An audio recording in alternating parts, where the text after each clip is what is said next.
city. Gonna play our guitars and sing you a country song. We'll all be flying higher than a jetliner. And if you want a little bang in your yin-yang, come along. Well, come on along and welcome aboard Indiana Sports Beat with Jim Coyle coming to you. We've moved the Golf Club at Eagle Point Studios north this week. We're in Chicago at the Hilton for the 49th annual Big Ten Football Media Days. Thanks a lot for joining us. We appreciate you. Of course, we wouldn't be here without Ryan Shaddy, so make sure you guys, if you're looking for a place to live in Bloomington or any place in the state of Indiana, give Ryan Shaddy a call. We'll get all his information up to you soon, but thankful for all of our sponsors that make this broadcast possible, that allows us to provide you with the content. Reynolds Family Dentistry, of course, in Sellersburg. Let Doctors J and Roger Reynolds take care of your family. Sweetland Waste Removal and Recycling, serving Southern Indiana since 1995. And, of course, the Golf Club at Eagle Point Studios, in addition to Bubba's 33. But we're coming to you live from Chicago for the Big Ten Media Days. As I said, yesterday Indiana was on the clock. We will hear from several players today from Indiana: Coy Cronk, Reakwon Jones, Nick Westb, three very integral parts of this year's team. Coach Tom Allen also was on the show yesterday. We'll hear from him later. It's amazing that the access that you get here, it's the best access of the season. After the coaches speak to the mass audience, a mass press conference in the main hall, they only talk for a few minutes, answer a couple questions. Then they do breakout sessions and in a different room in a smaller setting, which is incredible access. I mean, we must have spoke to Coach Allen for an hour after he spoke in his press conference yesterday. And that was after he was on Indiana Sports Beat. But the access was awesome. It was a great long conversation. Also got to speak with the players further. They were also they will be on the show today, but we'll hear from them. We're also going to be talking to some gentlemen from the Football Coaches Association. You never know who we're going to grab. We may be able to talk to Bob Kravitz. I know Bob is here. Talking to him yesterday. Most of the Indiana media has left. There's no reason for them to stick around. Purdue's on the clock today. I think Jeff Brom is he's on the clock right now, so Jeff Brom's up. Kirk Ferentz has already finished speaking, from the Iowa coach. Also on tap today, James Franklin from Penn State, Pat Fitzgerald from Northwestern, Paul Chryst of Wisconsin, Chris Ash from Rutgers, and finishing up, the man of the day, Jim Harbaugh from Michigan. He started a little fracas yesterday. He took a little swipe at Urban Meyer, saying, nice legacy and whatnot, but controversy seemed to follow him everywhere. And then that kind of opened up the floodgates of people back and forth. So it'll be interesting to see. There's no doubt that'll come up today when he speaks both times, in the main hall and then again in the breakout session. So looking forward to see how that works its way out. Not anything exciting, nothing earth-shattering. You heard Tom Allen yesterday say that Michael Penix is cleared for all contact. He's ready to go. So that means the quarterback battle that's about to ensue beginning on April 2nd when Indiana's fall camp opens is going to be a three-man race. He has made it clear that Peyton Ramsey is the incumbent, and they have to beat him out. But personally, I think that's nice political speak. He's trying to support the quarterback that has been there for him for the last 2 years. But I think he knows that if this team is to go forward, it's likely not going to be with Peyton Ramsey. Peyton Ramsey has had 2 years to show what he can do, and that was not a lot. I mean, he kept the program afloat, but there were games last year, 3 games specifically, that they lost that by a touchdown or less. Can you imagine if they won all 3 of those games? That's 8 wins. That's an 8-win season. And those games were winnable. Now, this year's team, to me, is twice as good offensively as that team last year. That's why I'm so high on this team. Their schedule's a little rougher. but I think that they're a much better team on both sides of the ball. But more importantly, and to me, the two biggest things, they're going to have a quarterback that can take the team down the field. They're going to have a quarterback that can stretch the defense. They did not have that last year. They were predictable. The fact that Stevie Scott was able to rush for over 1,100 yards, kind of amazing, because they didn't have to focus on the pass.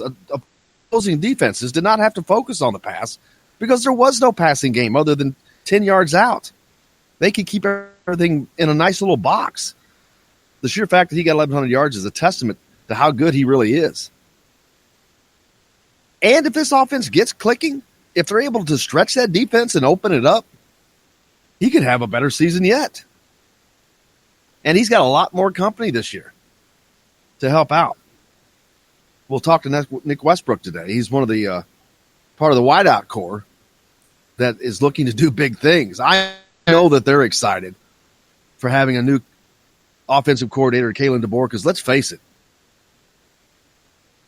Mike DeBoer was just not it. Do you know that he never left the press box at halftime of a single game last year? Did not leave and go down and meet with the team at halftime. I've never heard of such thing. I don't know how that's possible. But I'll be honest with you, I don't know how Tom Allen didn't say, get your ass down here. Regardless, that situation's on. Kalen DeBoer is now the offensive coordinator, and I think he's done nothing but increase offensive output wherever he has gone. First year, wherever he's gone, he's averaged between 10 and 15-point increase per game for whatever team he's been a part of. So the fact that you got that, the fact that you have the pieces in place, we don't know who the quarterback's going to be. I saw a poll put out yesterday by someone that asked who they thought that who you thought that would be the starting quarterback. The last I saw, Peyton Ramsey was substantially ahead, which I look at that and shake my head. I said, are you kidding me? Were you not paying attention the last 2 years? So the people don't seem to be as informed. I think that Peyton Ramsey is the least likely to be the starting quarterback, in my personal opinion. I think that his days of starting a quarterback for Indiana is over. Now, the big question is going to be, to me, and again, I could be wrong as rain, but if Tuttle or Penix get the job, how's that going to sit with the other one? I know they're not going to be happy, but I'm not stirring the pot, but this is just a fact. If it's Tuttle, Penix is not going to sit around and be the second quarterback for the next 3 years. So just know that. But it's going to be a great battle this year, and I think Indiana's going to be set at quarterback. They're going to be able to do things they haven't been able to do. That's the reason that they couldn't win those 3 games last year, that they lost by less than a touchdown.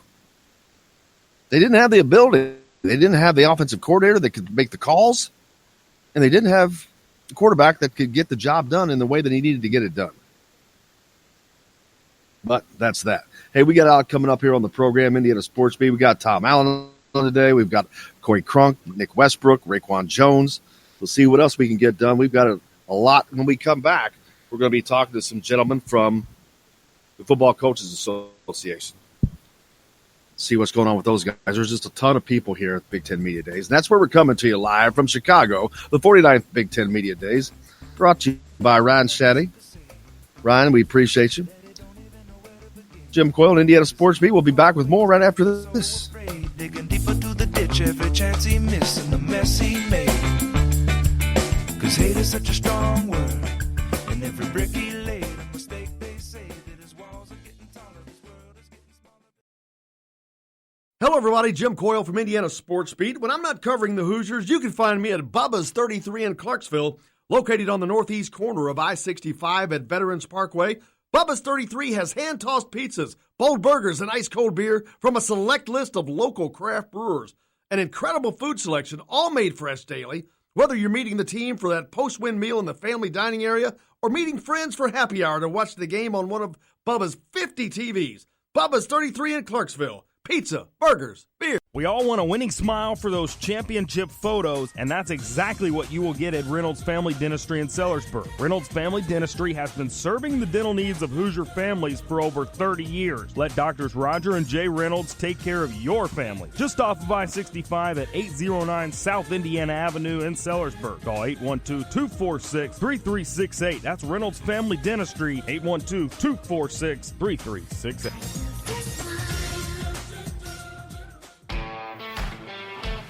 Now that warm weather has arrived, it's time to hit the links, and there's no better place than the golf club at Eagle Point in Bloomington. Voted best golf course by the readers of the Bloomington Herald-Times, the golf club at Eagle Point is under new ownership, has new fairways and bunkers, and it's open to the public.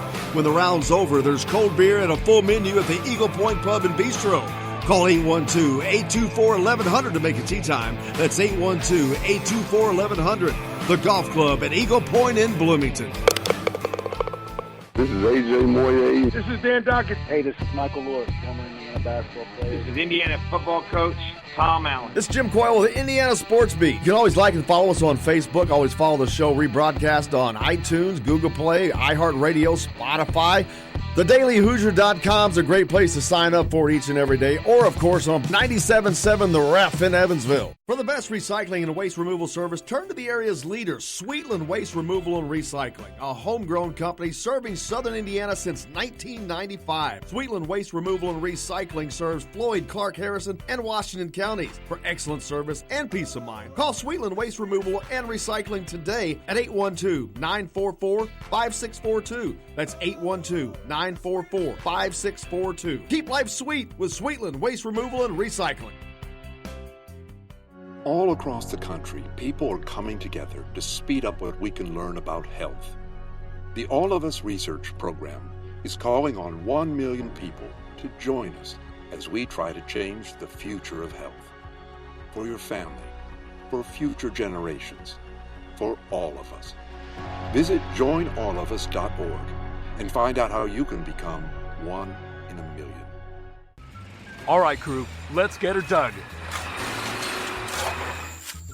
Honey, want to give me a hand? I'm planting that tree, remember? No matter how large or small your digging project may be, no matter how urban or rural, you must always call 811 before any digging project. 811 is our national one-call number, alerting your local utility companies to come out and mark any lines they have near your dig site.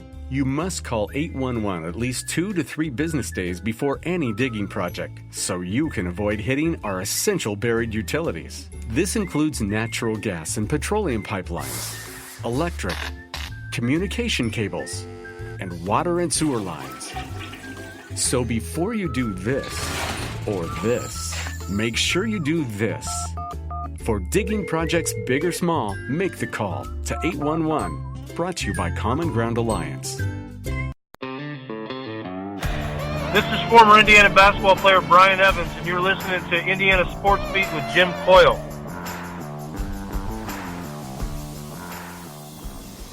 Today's guest is brought to you by Reynolds Family Dentistry of Sellersburg. You need $1 million smile for those championship photos, and that's exactly what you'll get with Reynolds Family Dentistry.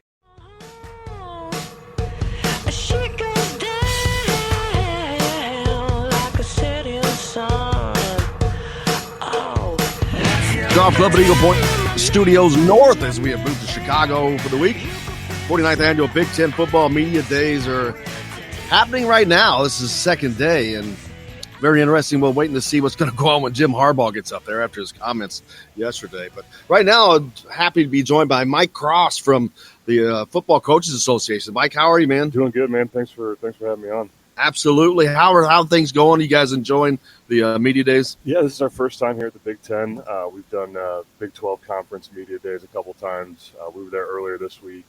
We stopped by Conference USA for a day on Wednesday, and then came up here for this one. It's been an interesting experience. Yeah, it's a lot going on, man. They get these coaches in, and I was amazed yesterday when they're in the main hall and speaking. They're only up there for a brief time. Right. Couple questions in the breakout session. We talked with Coach Allen for an additional hour yesterday. Right. Yeah. The access is crazy. Yeah, no, they do a great job with giving access to these guys. They bring them around in here, Radio Row, and I was talking before we got on here. We talked with Coach Allen yesterday for about 15 minutes, and he just sat there. And these guys are super busy, so getting 15 minutes with a guy is precious. So we took advantage of that and talked some football.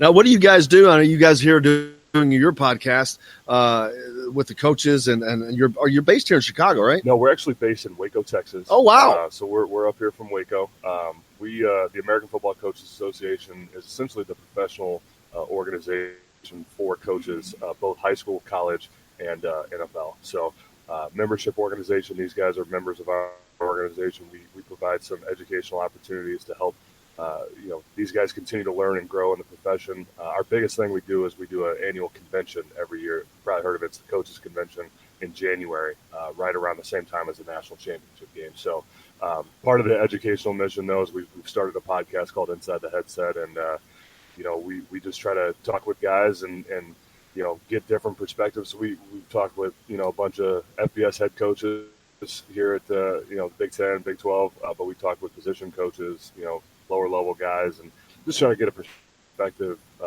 from across the game and how guys are doing things, philosophy, stuff like that. The coaches you talked to yesterday, the first half, who's the most interesting? Who has the most personality? Well, we got a chance to sit down and talk with Coach Franklin from Penn State yesterday. We talked about Tom Allen, too. Tom Allen was a great interview, really passionate about the game, passionate about the profession. Coach Franklin, he does a lot for our organization in terms of coming in and speaking.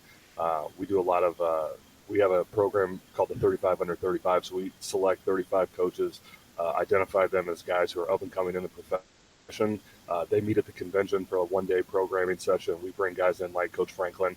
We'll bring in guys, he'll talk about financial stuff, talk about, how do you get an agent? Just some of those things navigating the profession that maybe, you don't necessarily always think about. But Coach Franklin always wants to do that.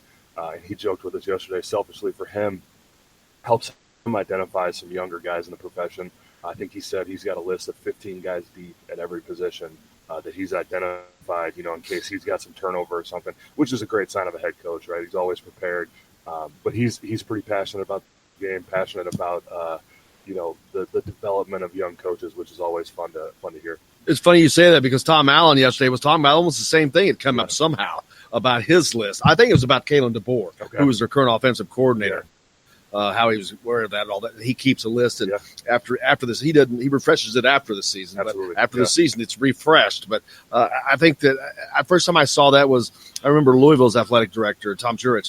He always keeps a list, and he's ready at any time there's a hire that needs to be made. He's already on it and ahead of it. Well, today's landscape is it's so fast. I think you have to identify guys because you got to be ready when somebody takes a job. We're joking again before we got on about, if you're not hired, you're fired, right? It's just the nature of the profession. So guys are moving around all over the place. And as a head coach, as an athletic director, those guys who are in charge of making those decisions, they got to be ready. You've been able to do some coaching yourself. Yeah. So I was actually, I coached for 6-7 years, spent some time here in Chicago at a couple of Division III schools, North Central College, Aurora University. Had a chance to go to Louisiana Monroe with a guy who was my offensive coordinator when I played at Illinois State here in Illinois, and worked there for 2 years, and then had an opportunity to go out with him to Utah State. He got the O-line job out there, brought me with him as his offensive line GA. So I spent a year at Utah State. Matt Wells was the head coach at the time, and obviously Coach Wells has done pretty well over the last couple of years and just got hired at Texas Tech. So pretty excited for those guys, and I've made a lot of good friends in the profession.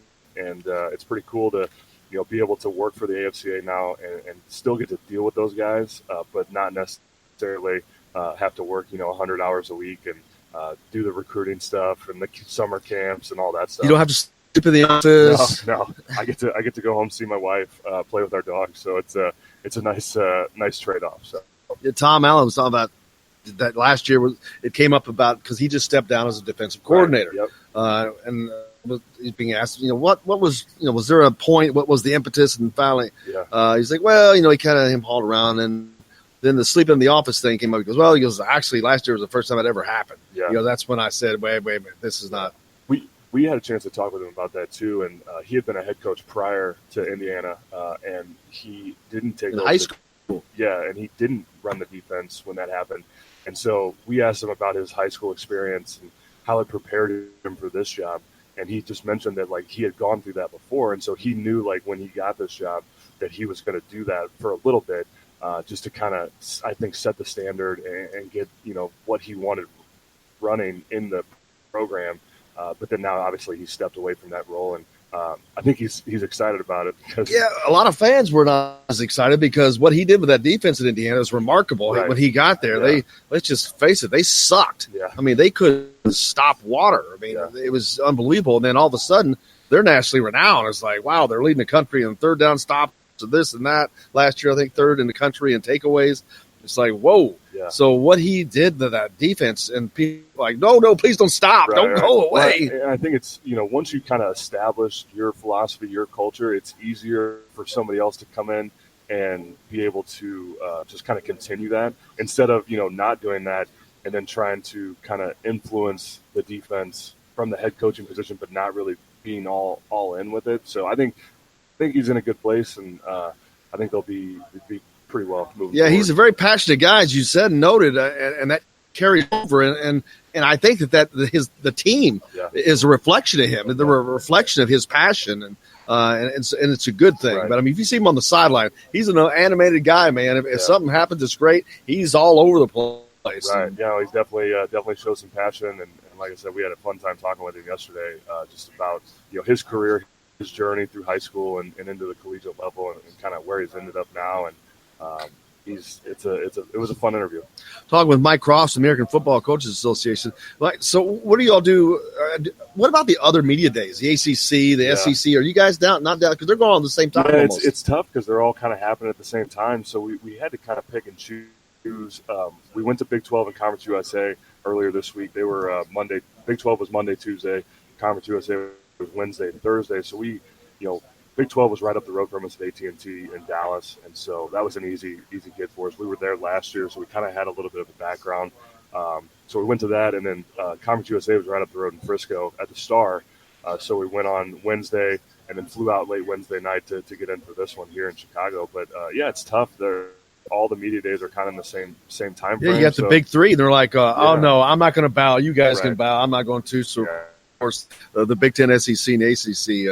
I will say the Big 12, being at the AT&T, Cowboy Stadium there, that was a spectacle. I bet they do a good job, and they've really tried to make that thing something special in terms of. I think I was talking with one of the people there, and the cool thing is you're on a football field, and so you're kind of like Super Bowl media. Yeah, here you're in a hotel, and it's kind of it's not football, but like you're out there, you're on the field, you're like, oh, like it's about to be football season. Yeah, this could be a widgets convention, right? And they also said too, like they start and end on the same field for Big 12, right? So they're starting there at AT&T, and obviously they'll have the conference championship game on the same field too. So so they could have had this at Lucas Oil. Lucas Oil, yeah. Been a great environment. Yeah. Perfect. And Indiana opens their season at Lucas Oil this year against Ball State. Yeah. But I think like the SEC's at a hotel in Hoover. Out ACC's at Hoover has gotten popular all of a sudden. Yeah, they just hosted the Adidas Gauntlet last week in basketball. So but very popular. Well, Mike, I can't thank you enough, man. I appreciate it. What are you guys doing the rest of the day? We've got a couple more interviews today. Hopefully, we'll get to talk to Coach Pat Fitzgerald. Is very involved with the AFCA, so I know we'll want to sit down with him. He's on our board of trustees. Does a lot to give back to the game outside of what he's doing for Northwestern. Super generous with his time for us and really helps us out in terms of trying to move the game forward and what we can do to influence the game. And you guys are mainly you're an organization for the coaches. Anything that the fans need to look at, or is it just mainly for the coaches?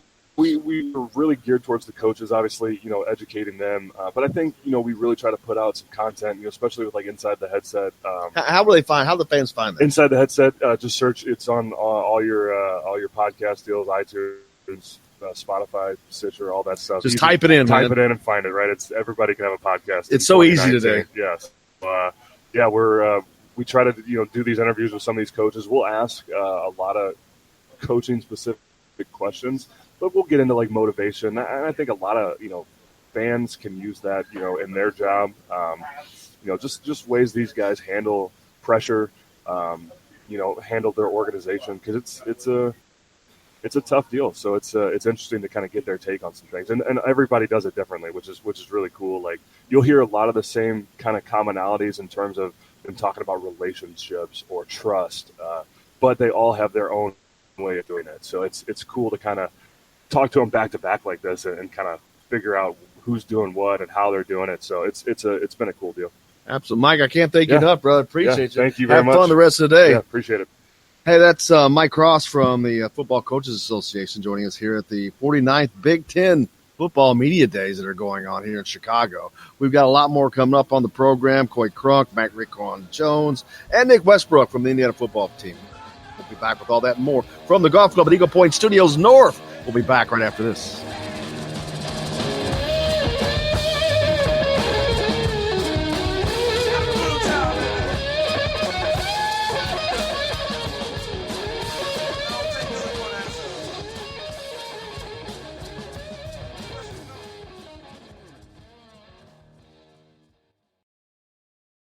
Hello, everybody. Jim Coyle from Indiana Sports Beat. When I'm not covering the Hoosiers, you can find me at Bubba's 33 in Clarksville, located on the northeast corner of I-65 at Veterans Parkway. Bubba's 33 has hand-tossed pizzas, bold burgers, and ice-cold beer from a select list of local craft brewers. An incredible food selection, all made fresh daily. Whether you're meeting the team for that post-win meal in the family dining area or meeting friends for happy hour to watch the game on one of Bubba's 50 TVs. Bubba's 33 in Clarksville. Pizza, burgers, beer. We all want a winning smile for those championship photos, and that's exactly what you will get at Reynolds Family Dentistry in Sellersburg. Reynolds Family Dentistry has been serving the dental needs of Hoosier families for over 30 years. Let Doctors Roger and Jay Reynolds take care of your family. Just off of I-65 at 809 South Indiana Avenue in Sellersburg. Call 812-246-3368. That's Reynolds Family Dentistry, 812-246-3368.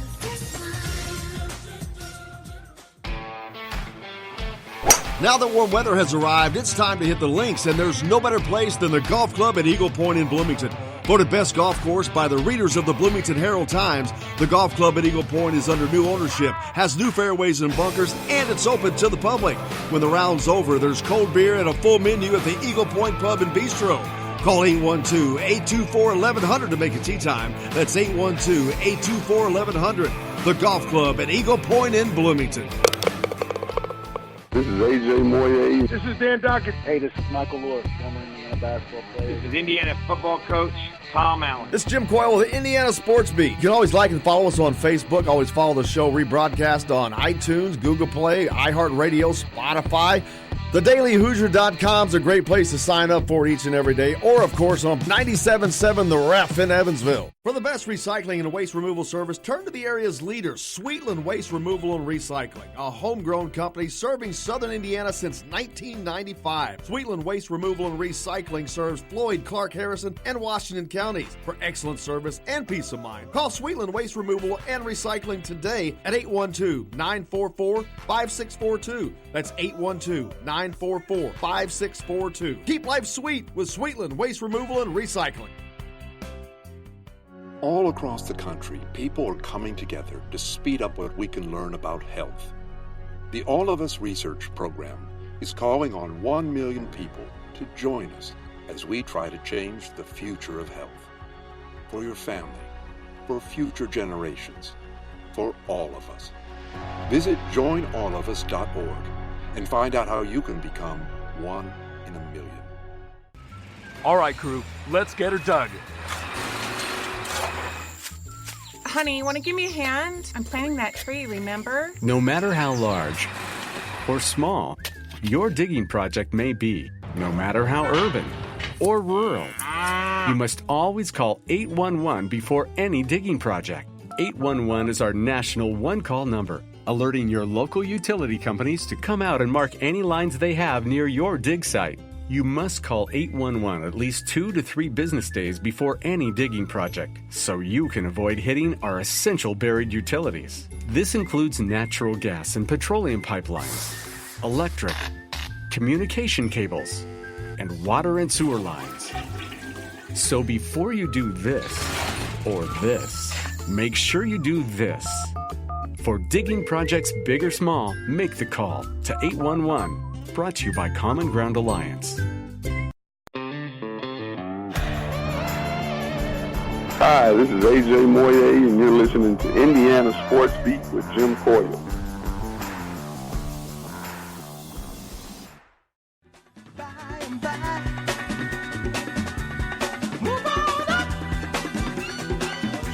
And keep on wishing. Welcome back to the Golf Club at Eagle Point Studios. We've moved north. We're in Chicago at the Chicago Hilton for the 49th Big Ten Football Media Days. And I couldn't be any more honored to be joined now by Indiana's head football coach, Tom Allen. Coach, thank you so much for joining us. Really appreciate it. You're welcome. Excited to be here. Looking forward to a great day. You're becoming old hat at this now, man. This is your third season. I know. How has it changed from the first time you came here? What was that first time like? Well, anytime you do something for the first time, man, my heart was racing. I was so nervous and didn't know what to expect. I looked at the schedule and it just looked jam-packed, and it is. But I was nervous. I really was. And I wanted to enjoy it still. But it's, last year was more comfortable. And even this year, you just feel more and more relaxed, a little more. You kind of know what to expect and know what's next. But, it's turned into be a really fun experience. I enjoy it. I remember one press conference after a game, a particularly tough loss, and somebody was talking about the calls, and you talked about you have to earn those calls. Yeah. Well, you've earned your place here, definitely. And what the job you've been doing recruiting, to me, is mind-boggling because, first of all, it's never been done at Indiana, to the level you're doing it. And to be doing it off of 5 and 7 seasons, you're turning this program around. How are you able to do that?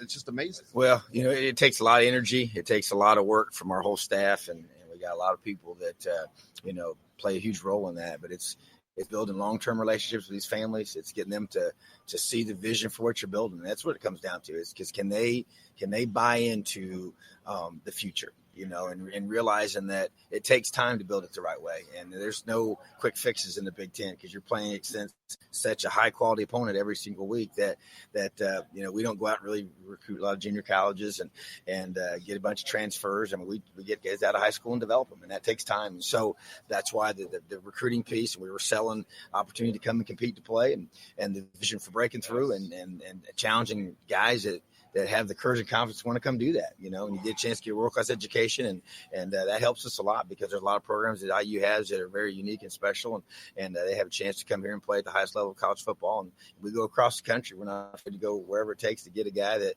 wants to be here. We'll start in our home state and work our way out, but I want guys that want to be here. So we're assembling a group of guys with that mindset and with an edge about them and a great work ethic and a great toughness. And so we're just excited about where we are. Going by Coach Tom Allen, Indiana football head coach, you made some great inroads in Florida. You had ties down there from your previous coaching and whatnot, so that was a little easier, I guess, to get accomplished. But now you've moved north. You're pulling guys out of Detroit and hotbeds for Michigan and Michigan State. That's never been done by an Indiana football team. Well, like I said, we'll go wherever we got to go. I just want to find guys that have the passion to be here, that can make plays and care about school and love to work and love to compete. And Coach Hart's got some strong ties up in that part of the country, and he did a great job building relationships. And we've tried to match up our guys' strengths with where they know people. It's about relationships. Even in recruiting, it's a huge part of the coach to recruiter relationship. I'm talking about the coach being the high school coach and those individuals trusting us and feeling like that we're creating an environment that they want to send their players to.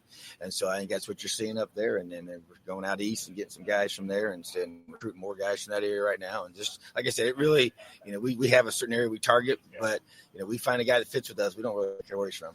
And it seems like the players are becoming some of your best recruiters. They are. But that's where it's really when it becomes powerful because coach can say it. He's supposed to say it, and that's kind of something that you expect.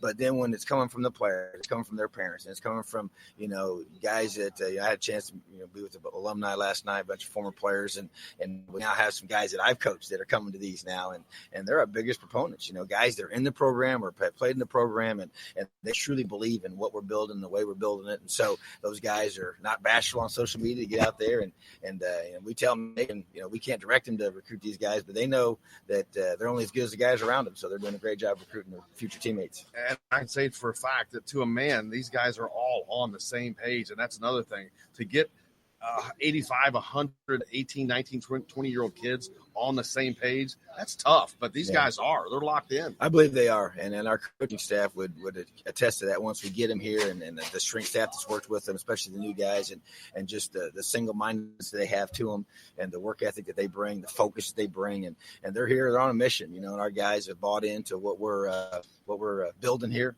and what we're teaching and preaching, and what we expect. And the bottom line is that that's the key. They got to believe, and I've said it from the beginning. If you don't believe, then you just need to don't come here. You need to leave, So that's what we're trying to assemble as a group of a whole football team that believes and a coaching staff that believes, and that's what it takes to win this conference. I've been putting some pressure on you on the show because I'm looking at what's coming, and I'm like, man, it could be some exciting things this year. The offense, we got a great quarterbacks room. It's got great competition. Running backs room, the receivers, and a new offensive coordinator who has done nothing but grow programs. On the offensive side, it's looking very exciting.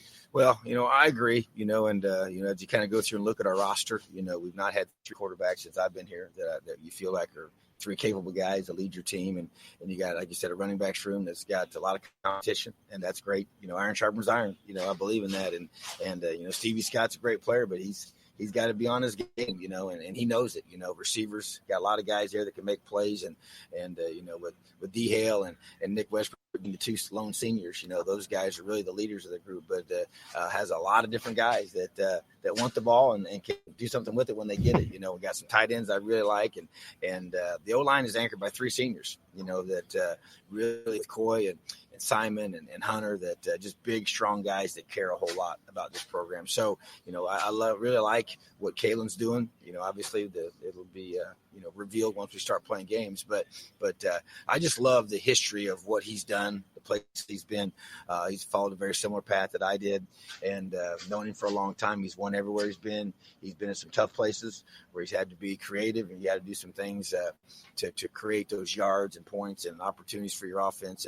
And I like that because I think that's kind of what we have to be able to do here, And so bottom line is he has a long track record of winning, and he's a high character guy. He's a great husband and father, and like a really, really quality person. So he fits with us, and I'm excited to see him get to work. Coach, you mentioned Stevie Scott, some preseason accolades this week. How do you think he'll handle that? I believe that the kind of character that he has and the way he's worked this summer, the way he's worked this offseason, because he came to us last year, and he got here late because he had a late graduation from high school out east where he's from.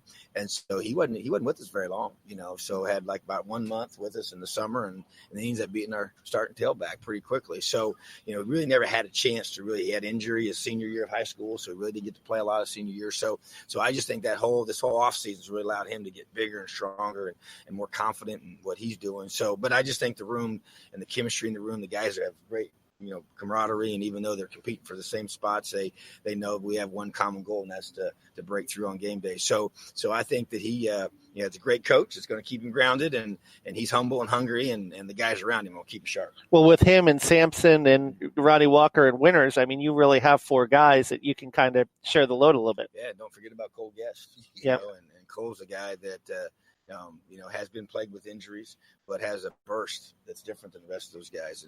And so I'm really excited. I think, and all the guys that you mentioned, have opportunities to compete and play.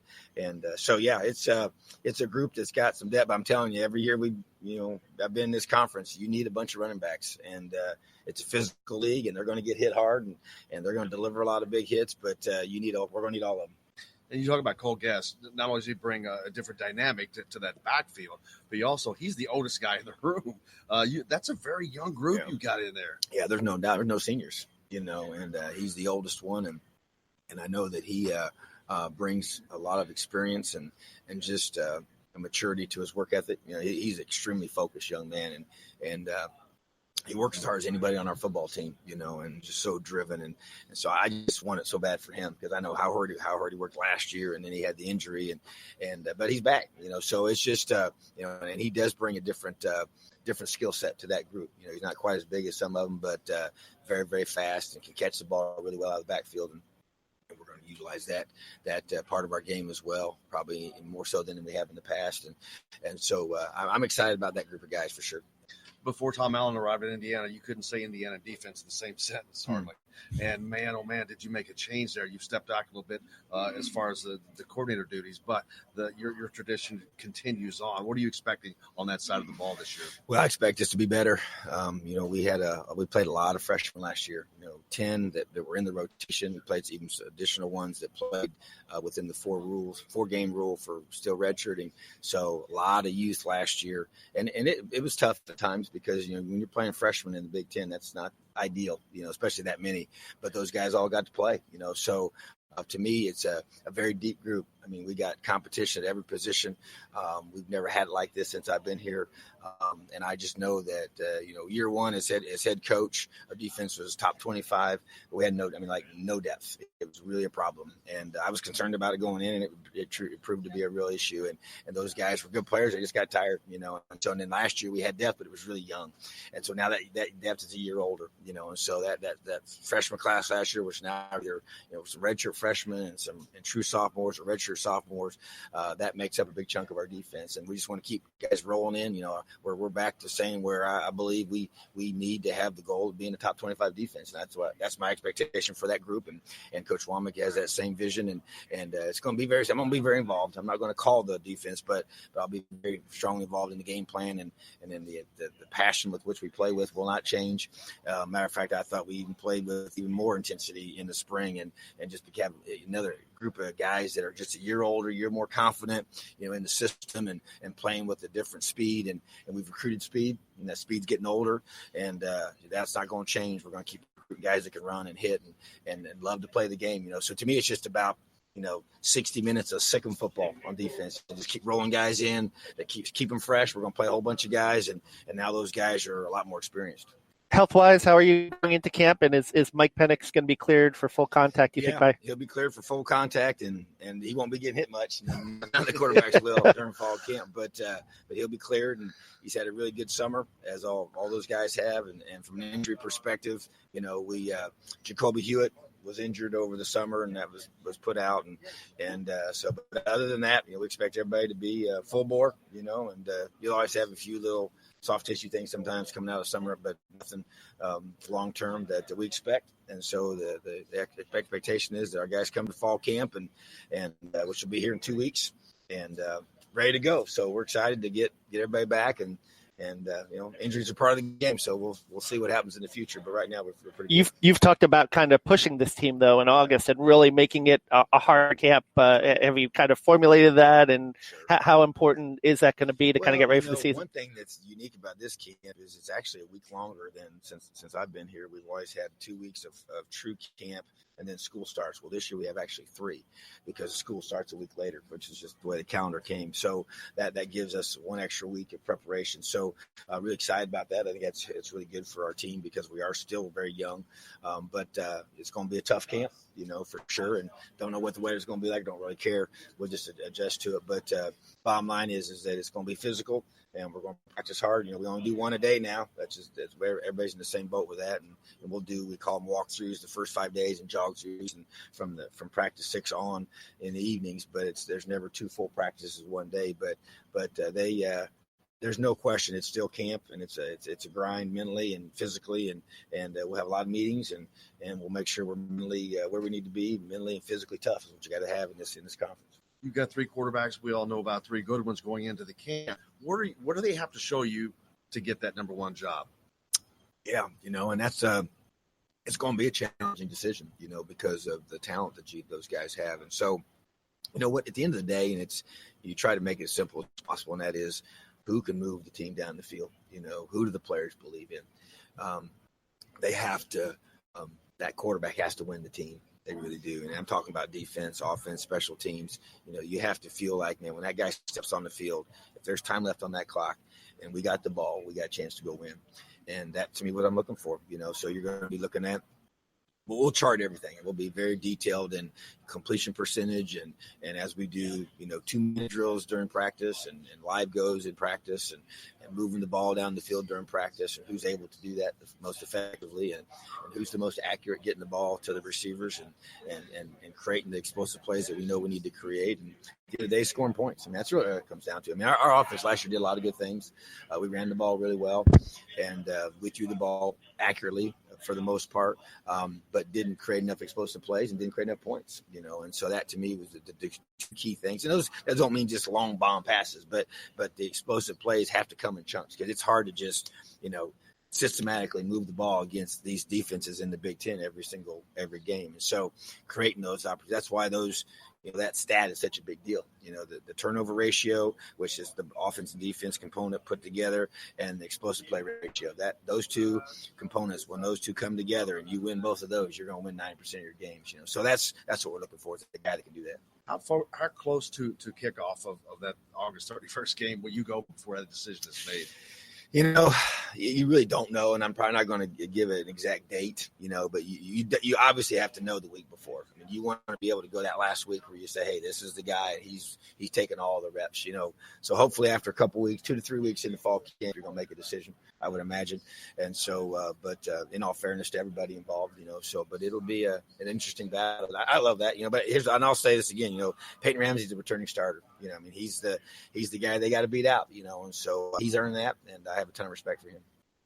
And you've done a great job, obviously, building these relationships. But when you have to make that decision, the biggest selling job you may have to do is to the other two guys that don't do that job. That's true, and that's probably the thing you look forward to the least about fall camp, So, but that's part of being I got a little sign on my desk that says the buck stops here, and that's the bottom line. I got to make those tough decisions and own that, and I will, and I'll sit down with those guys. And that's probably the hardest. The kid that gets the job, he's going to be all fired up, and then the other two, you got to just explain and see the big picture, and the reality is it's a long season, and shoot, you just never know. I mean, anything can happen, and the other guys got to be ready to go. And I'll say it all, we're going to need them all. I mean, I just done this too long to know that there's too many things can happen, and they all got to be prepared, and there's going to be coming time and place, whatever their role happens to be, they need to be ready to step up and play when called upon. All the tough things that happen to be a head coach. When you became a head coach, how long was it until it really dawned on you that I head coach in the Big Ten? I'm here. Well, it happened so fast that it really was kind of a blur in the beginning. That happened, and we're out recruiting. We're getting ready for a bowl game, go coach the bowl game, and go back and recruit, sign class. It was probably when I stepped here, that first Big Ten Media Day, and we sat there, and there was all 14 head coaches taking a picture together. I was like, holy cow, I'm one of these 14, and so because you kind of have a chance to just step back and be like, wow, I'm really blessed. So, yeah, it was, back because of the way that it happened, it was probably took a while to figure it all out and really realize that, but right now I feel like, hey, let's go, ready. Who's the coaches that you've looked up to, that you've learned from, that you've taken a lot of what you do from? Sure. I would say there's two that kind of stick out. Mark D'Antonio is one that it's kind of really been a great, friend and mentor in a lot of ways. We don't sit down and have lengthy conversations, but I always respected the way he did things, in his program, and how they're being a defensive guy too, and being a defensive head coach, and the way their defense always played consistently year after year, and the program that they built, just the consistency, the toughness, and just kind of, we want to have a similar program, and he's always kind of pulled me aside at times and encouraged me, and has been a guy that I really respect and appreciate. And Pat Fitzgerald's another one, guy, another kind of similar defensive guy, played linebacker, kind of built like I am in regards to mindset and how we want to do things. And just to be at a place that, has not had long-term success, has high academics, and to see, it's his home too. There's a lot of similarities, and he's been there a long time, and he's built it systematically. So and he and I talk, and I'll ask him questions and different things. I mean, we're obviously in different divisions, so we don't play each other every year, but I just really respect what he's done there and the way he's done it, how long it's taken him, but he's been, a kind of a example of grit, which is our one word for 2019. So those two guys stick out to me. Coach, we're looking forward to the season. I can't wait to get started. August 31st, Ball State, Lucas Oil Stadium. It's a big opening. Yes. You guys always do things big, it seems like. Looking forward to that. But I cannot thank you enough for joining us today. Appreciate it, Wish Jim. you the Thank best you of so luck, much. man. Best luck this season. Thank you. Coach, thank you. We'll be back. Coach Tom Allen joining us on Indiana Sports Beat. We're grateful for Indiana's head football coach, Tom Allen, stopping by and having a great conversation with us. I think that was the fourth time Coach has been on the show with us, so we're greatly appreciative of him. Just finished watching James Franklin from Penn State address the media here at the Big Ten Media Days, which is, of course, where we are. The Golf Club at Eagle Point Studios has moved north this week. We're in Chicago at Chicago Hilton for the 49th Big Ten Football Media Days, which are concluding today. And, of course, the last coach that's going to speak in the main hall this morning is Jim Harbaugh, who he got it started yesterday. Urban Meyer's not even coaching Ohio State anymore, and the rivalry continues as Harbaugh made a little throwaway comment that nice career and all, but controversy seems to follow him wherever he goes. And it opened up a firestorm of comments coming back. So I'm sure that's going to be a topic of conversation today. Ohio State was on the dais yesterday. Ryan Day, first-year coach for Ohio State.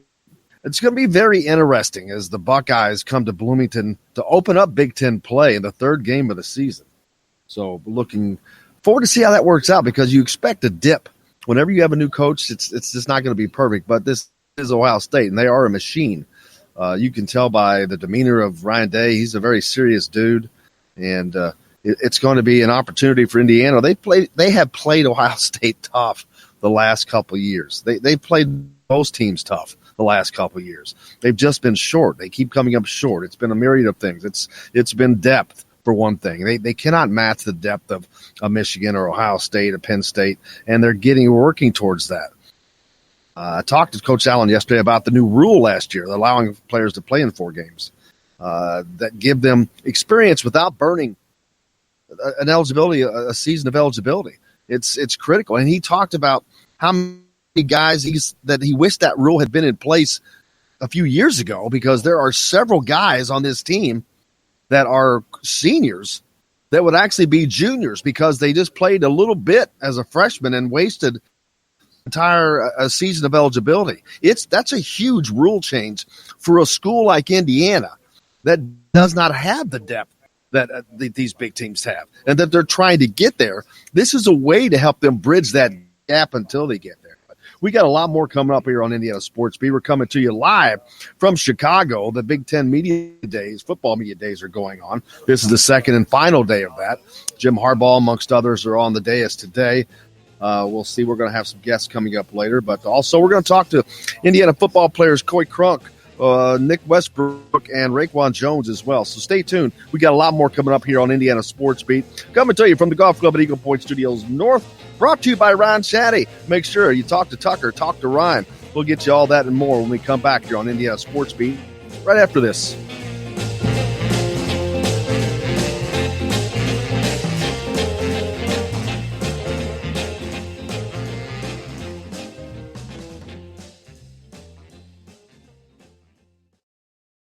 Hello, everybody. Jim Coyle from Indiana Sports Beat. When I'm not covering the Hoosiers, you can find me at Bubba's 33 in Clarksville, located on the northeast corner of I-65 at Veterans Parkway.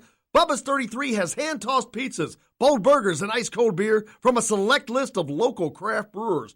An incredible food selection, all made fresh daily. Whether you're meeting the team for that post-win meal in the family dining area or meeting friends for happy hour to watch the game on one of Bubba's 50 TVs. Bubba's 33 in Clarksville. Pizza, burgers, beer. We all want a winning smile for those championship photos, and that's exactly what you will get at Reynolds Family Dentistry in Sellersburg. Reynolds Family Dentistry has been serving the dental needs of Hoosier families for over 30 years. Let Doctors Roger and Jay Reynolds take care of your family. Just off of I-65 at 809 South Indiana Avenue in Sellersburg. Call 812-246-3368. That's Reynolds Family Dentistry, 812-246-3368.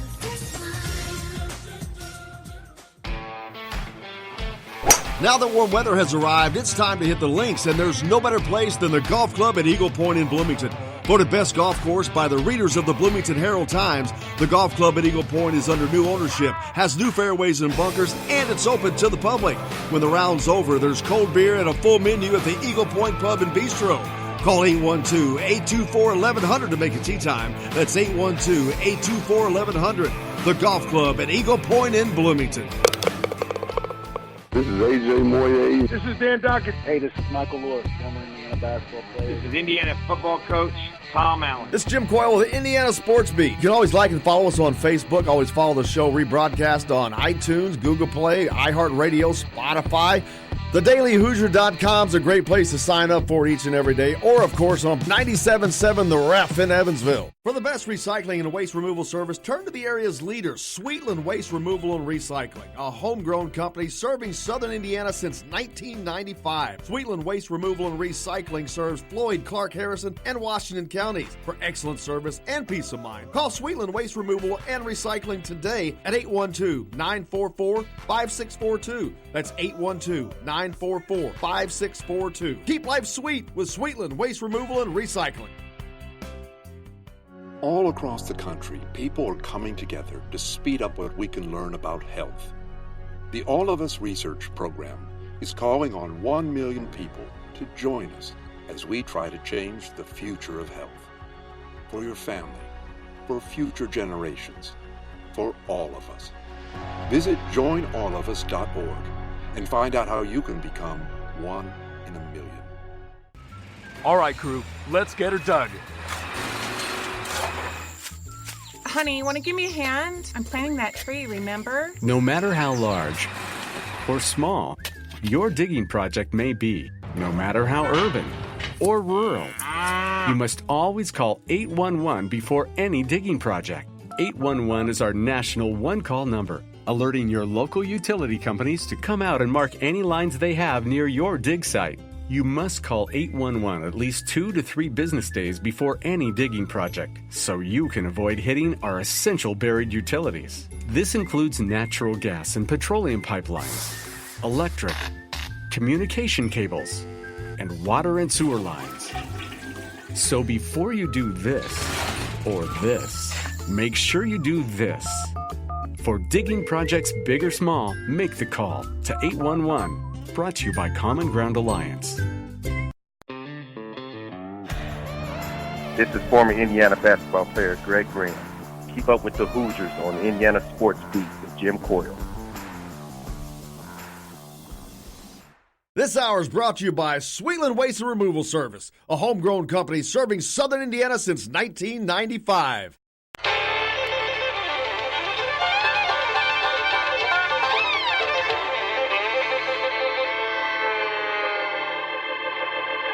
Well, we're coming to your city. Gonna play our guitars and sing you a country song. We'll all be flying higher than a jetliner. And if you want a little bang in your yin-yang, come along. Welcome along to Indiana Sports Beat. Thanks a lot for taking us along wherever you're going, whatever you're doing. Appreciate you taking Indiana Sports Beat along for the ride. Jim Coyle with you as always. Of course, coming to you from the Golf Club at Eagle Point Studios North as we've moved to Chicago for the week. The 49th annual Big Ten Football Media Days is going on. We're in the second and final day here at the Chicago Hilton. Fortunately, to be joined right now by Greg Sharp from the Husker Sports Network. Team that Indiana not normally plays, but the cross division rivalry this year. Indiana gets to play Nebraska, go to Lincoln, and I'm very much looking forward to that. Greg, thanks so much for joining me, man. You bet. Great to be here. First time Indiana's going to be coming to Lincoln since Lee Corso was the head coach of the Hoosiers. Is it? How about that? I'm surprised it's even that soon, to be honest with you, but crazy. But, yeah, the media days going on yesterday. Scott Frost, the second-year coach for Nebraska. I know there's a lot of excitement in a program that is steep and rich in history. And trying to find their way back to that. And Scott Frost is certainly a link back to that. He played on Nebraska's last national championship team in 1997 and had a terrific run at UCF where Nebraska nabbed him 2 years ago. And Huskers made some progress late in year one and hoping to carry that over here into this fall. A lot of similarities between the Nebraska football program and the Indiana basketball program. There are. They're both in a very, very similar state, programs of greatness that were dominant and just trying to get back to that. And I know with Indiana's case, to me, it's just been a series of missteps, mishires. I haven't followed Nebraska all that, so I'm not sure what do you, in your opinion, what has led to that chasm of greatness and now? Well, I think Nebraska tried to get away from what they were known for a while with a couple of different hires going to the pro ranks with Bill Callahan earlier this century. Kind of got it back on par with Bo Pelini, but he couldn't quite get over the hump, couldn't win a conference title, made it to 3 conference championship games in his 7-year run. And then went to Mike Riley, nice guy, but probably past his prime. That hire just did not work out. But certainly the feeling now is that they've got it back in place with Scott Frost. And heck, the media picking Nebraska to win this division. I don't know if that's quite accurate or not. We'll find out as you get the games played in the fall. But I think the feeling is that they're back in the right direction now with Frost. And I think that a lot of people have been, the Big Ten probably included, has been waiting for Nebraska to get back there because the East and the West, there is a huge power difference right now, and it has been for a while. And Wisconsin, they had their run, but they've kind of fallen off. Iowa's always been solid, but it hasn't been. You got the big four over there: Penn State, Michigan, and Ohio State. And Nebraska's of that same ilk, but they haven't gotten there. And I think the Big Ten's depending upon them to do that. Scott Frost said something very similar yesterday. He said the West hasn't been as good because Nebraska hasn't been very good in the last couple of years. And so you're exactly right. I think if Nebraska can get themselves righted and back into that kind of a top 15, top 10 type program like they've been historically, then I think that starts to balance things out a little bit between the East and the West. Indiana pays a visit to Lincoln this year later in the season. Like I said, I'm looking forward to that. I hope to make that trip out there just, again, for the pageantry. It's one of the great places in college football. It's one of the great programs. I mean, I remember growing up watching the great battles between Oklahoma and Nebraska, Tom Osborne and all those guys. It was phenomenal. But Indiana is in a unique place. They've got a coach that's his first collegiate job. But he's done a remarkable job as far as recruiting by Indiana standards. He's doing things that has not happened before, but they're still trying. They're trying to get there, and it's difficult enough to do it behind these big four teams they've got. But then when they cross over, they got to go play another one on the other side. So it's no help there. But it's an opportunity for Indiana to go out there. But that's a tough road to hoe for a program like Indiana. Spent some time with Coach Allen yesterday, and I really admire his defensive mind, and I think he's got that part figured out. It's the offense, and I'm not telling you anything you don't know. They got to get some kind of identity offensively. What do they want to be, and then recruit to that. And I think maybe with this new OC that Coach Allen has hired, maybe they'll get to that direction. Because if they could put a few more points on the board, I think some of those games that they came up just shy, and they can flip and win some of those games. So I think he's got them on the right path. I hope he's given some time to do that. The facilities are now getting up to par with a lot of the schools around the league. I think there's some brightness ahead for Indiana football. Got to stay the course a little bit. They got to find an identity offensively. You're exactly right. It's amazing that you know Indiana so well from outside, but you nailed it. But I do think with Kalen DeBoer, the new offensive coordinator, most recently from Fresno State, everywhere he's been, he's added 10 to 15 points a game for a team. And you give that to Indiana, like you said, well, that makes them an 8-win team last season, which, ifs and nuts and all that good stuff, but they have to get that done. But now it's a new season. Indiana has to go play on the same different guys, and playing against a team like Nebraska is not going to be easy. But that's a game that would make Indiana's season, not just for the standpoint of a win, but you're beating a top count. They haven't beaten a team they're not supposed to beat yet in this era. That's the thing. And Nebraska would be a team they're not supposed to beat. Not yet. But you're going to have a lot of things in place offensively. They've got a great quarterback's room. They're going to have a battle there. We don't know who the starter is going to be. They've got a great running backs room. Stevie Scott, freshman of the year last year, 1,100 yards, and receivers as well. We'll see what they can get done, but that's going to be the difference, as you mentioned. And I think that it's going to be exciting. I think it's going to be a better game than a lot of Nebraska fans may expect because it's Indiana, and I get that. It's not, it's not a Penn State. It's not that, but I think it's probably going to be a lot better game than they may be expecting. That wouldn't shock me at all. I think there are going to be so many close games throughout the Big Ten Conference. There's not many days off in this league. I think there's a couple teams. I think Rutgers is certainly kind of behind the rest of the group. Illinois is having a hard time getting off the deck. But even like a Maryland, I think, could be scary at times with some of the athletes that they run out on the field a little bit. Nebraska is going to play Maryland as well as Indiana this year. So there are not many days off. Now, Indiana's been able to pick off Michigan State a time or two here and there. But you're right. They can't quite get some of those bigger scalps that would really jump their program up. Yeah, the last two visits to Michigan paid to Bloomington were Very overtime close. games, double overtime, and Indiana, in my mind, should have won both of them. Right. But poor play calling or whatever, you don't. And at the end of the day, if you don't get the job done, that's all that matters. But I'm thinking that they may be there, but very challenging. Like I said, you got to go to Nebraska. It's the difference in the kind of the blue blood programs, and Indiana knows this in basketball. There were a lot of times in Indiana's history where maybe they didn't have a great game, but they found a way to win at the end and frustrated another team in the league. And Indiana's trying to do that. Right, exactly. Indiana's trying to do that in football, flip the script on some of those tradition powers who just find a way in the fourth quarter to get a game flipped over and get a win.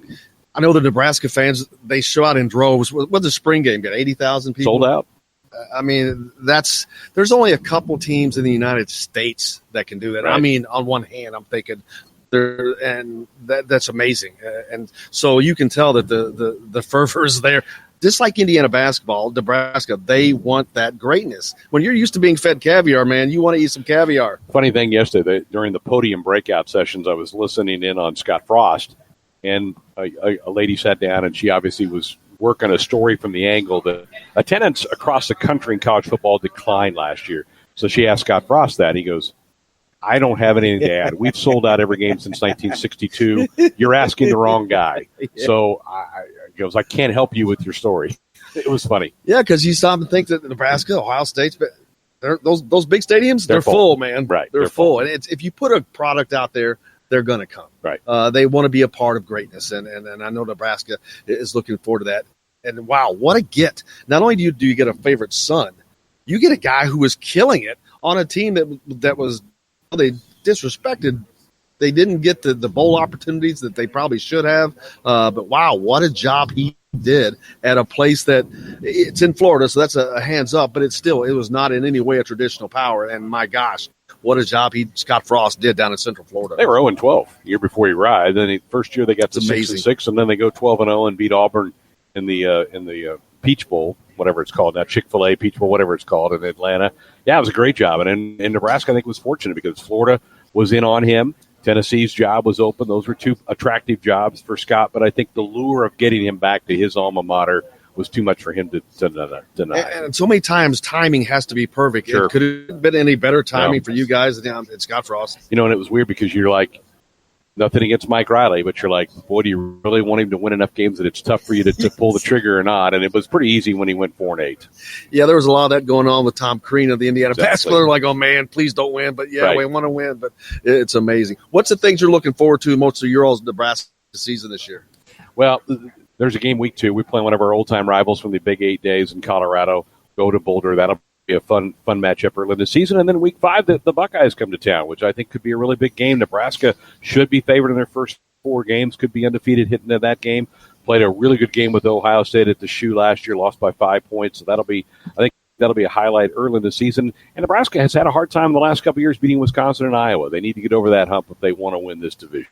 And Nebraska, of course, from the old days, the Big 8 conference, the Big 12, those it's a different league now. They've been in the Big 10. How long have they been in the Big 10 now? This is year 9 for Nebraska. Wow, it's amazing. And haven't had Indiana come to Lincoln yet. So it's mind-boggling how that happens. But is there any other team that's not been there yet that's a big team? Has Michigan been there? They have once. Penn State's been there once. So, yeah, Indiana's the last one. We've even had Maryland and Rutgers both have shown up in Lincoln. Just not Indiana. I'd like to say saving the best for last, but I'm not sure about that. I told Coach Allen yesterday, I said, I almost feel like it's a mistake when you look at the schedule. Go, Indiana, why?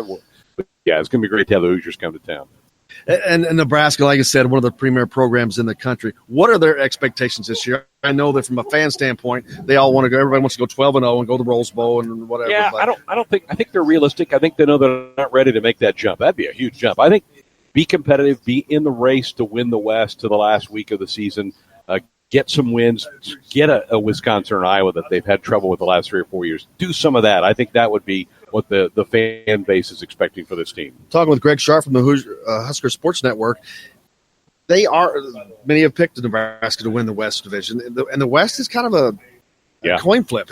I saw where Purdue was picked 6th, and I'm like, how is this possible?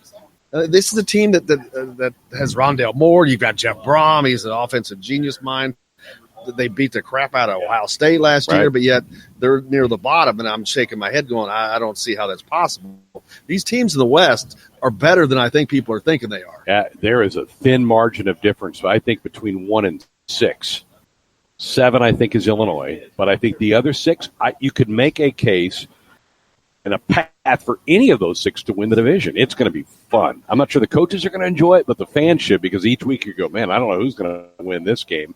It'll be fun. And don't discount Wisconsin. They've been the team that's been the pick in this division for a long time. They're not going to go away. I expect them to bounce back up this year. They've been there a long time.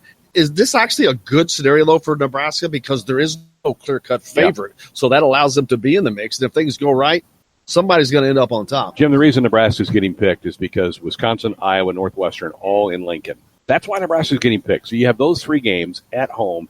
You take care of your home field. I think then you'd be in the driver's seat for tiebreaker purposes and to win the division. I think that's why Nebraska's been picked. Greg, I can't thank you enough, man. I appreciate you. Nice to see you. If you want to follow the Huskers, you can do so at the Husker Sports Network. Greg Sharp joining us now. We got a lot more coming up here on Indiana Sports Beat. When we come back, we're going to talk to Coy Cronk, Reakwon Jones, and Nick Westb from the Indiana football team. From the Golf Club at Eagle Point Studios North, we'll be back with more on Indiana Sports Beat right after this. I'm uneducated. My opinion means nothing, but I know I'm a real good dancer.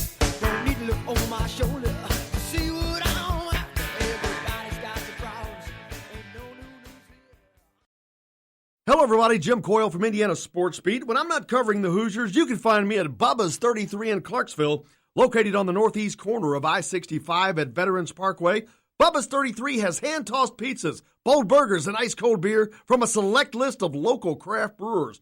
An incredible food selection, all made fresh daily. Whether you're meeting the team for that post-win meal in the family dining area or meeting friends for happy hour to watch the game on one of Bubba's 50 TVs. Bubba's 33 in Clarksville. Pizza, burgers, beer. We all want a winning smile for those championship photos, and that's exactly what you will get at Reynolds Family Dentistry in Sellersburg. Reynolds Family Dentistry has been serving the dental needs of Hoosier families for over 30 years. Let Doctors Roger and Jay Reynolds take care of your family. Just off of I-65 at 809 South Indiana Avenue in Sellersburg. Call 812-246-3368. That's Reynolds Family Dentistry, 812-246-3368.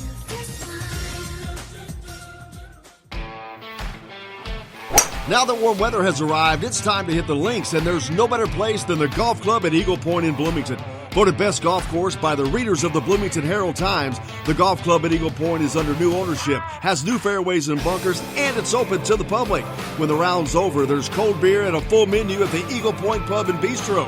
Call 812-824-1100 to make a tee time. That's 812-824-1100. The Golf Club at Eagle Point in Bloomington.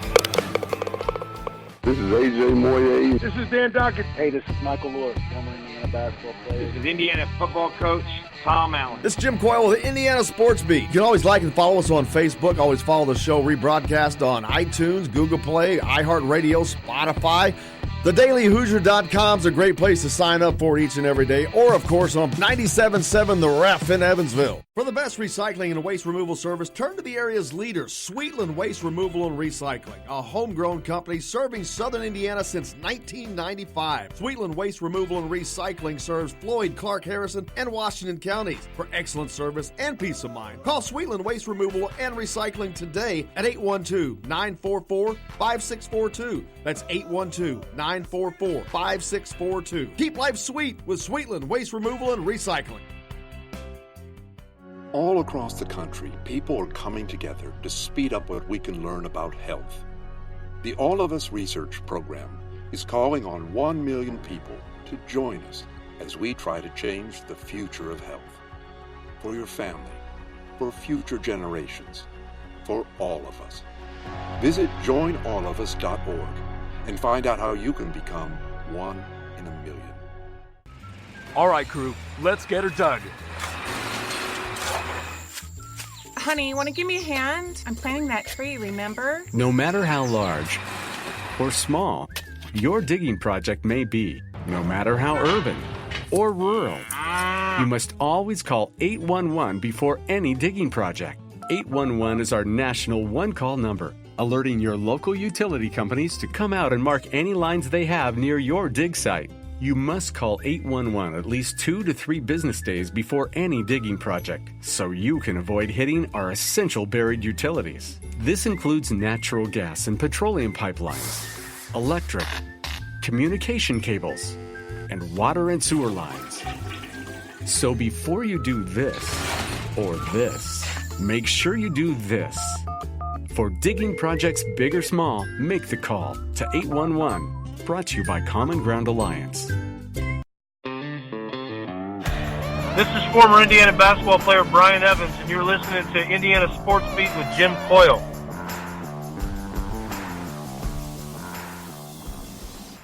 Today's guest is brought to you by Reynolds Family Dentistry of Sellersburg. You need $1 million smile for those championship photos, and that's exactly what you'll get with Reynolds Family Dentistry.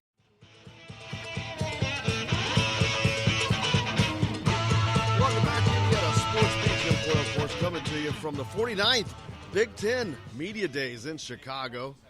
Joined now by one of the guys who's going to be one of the most important integral parts of this team this year, Coy Cronk.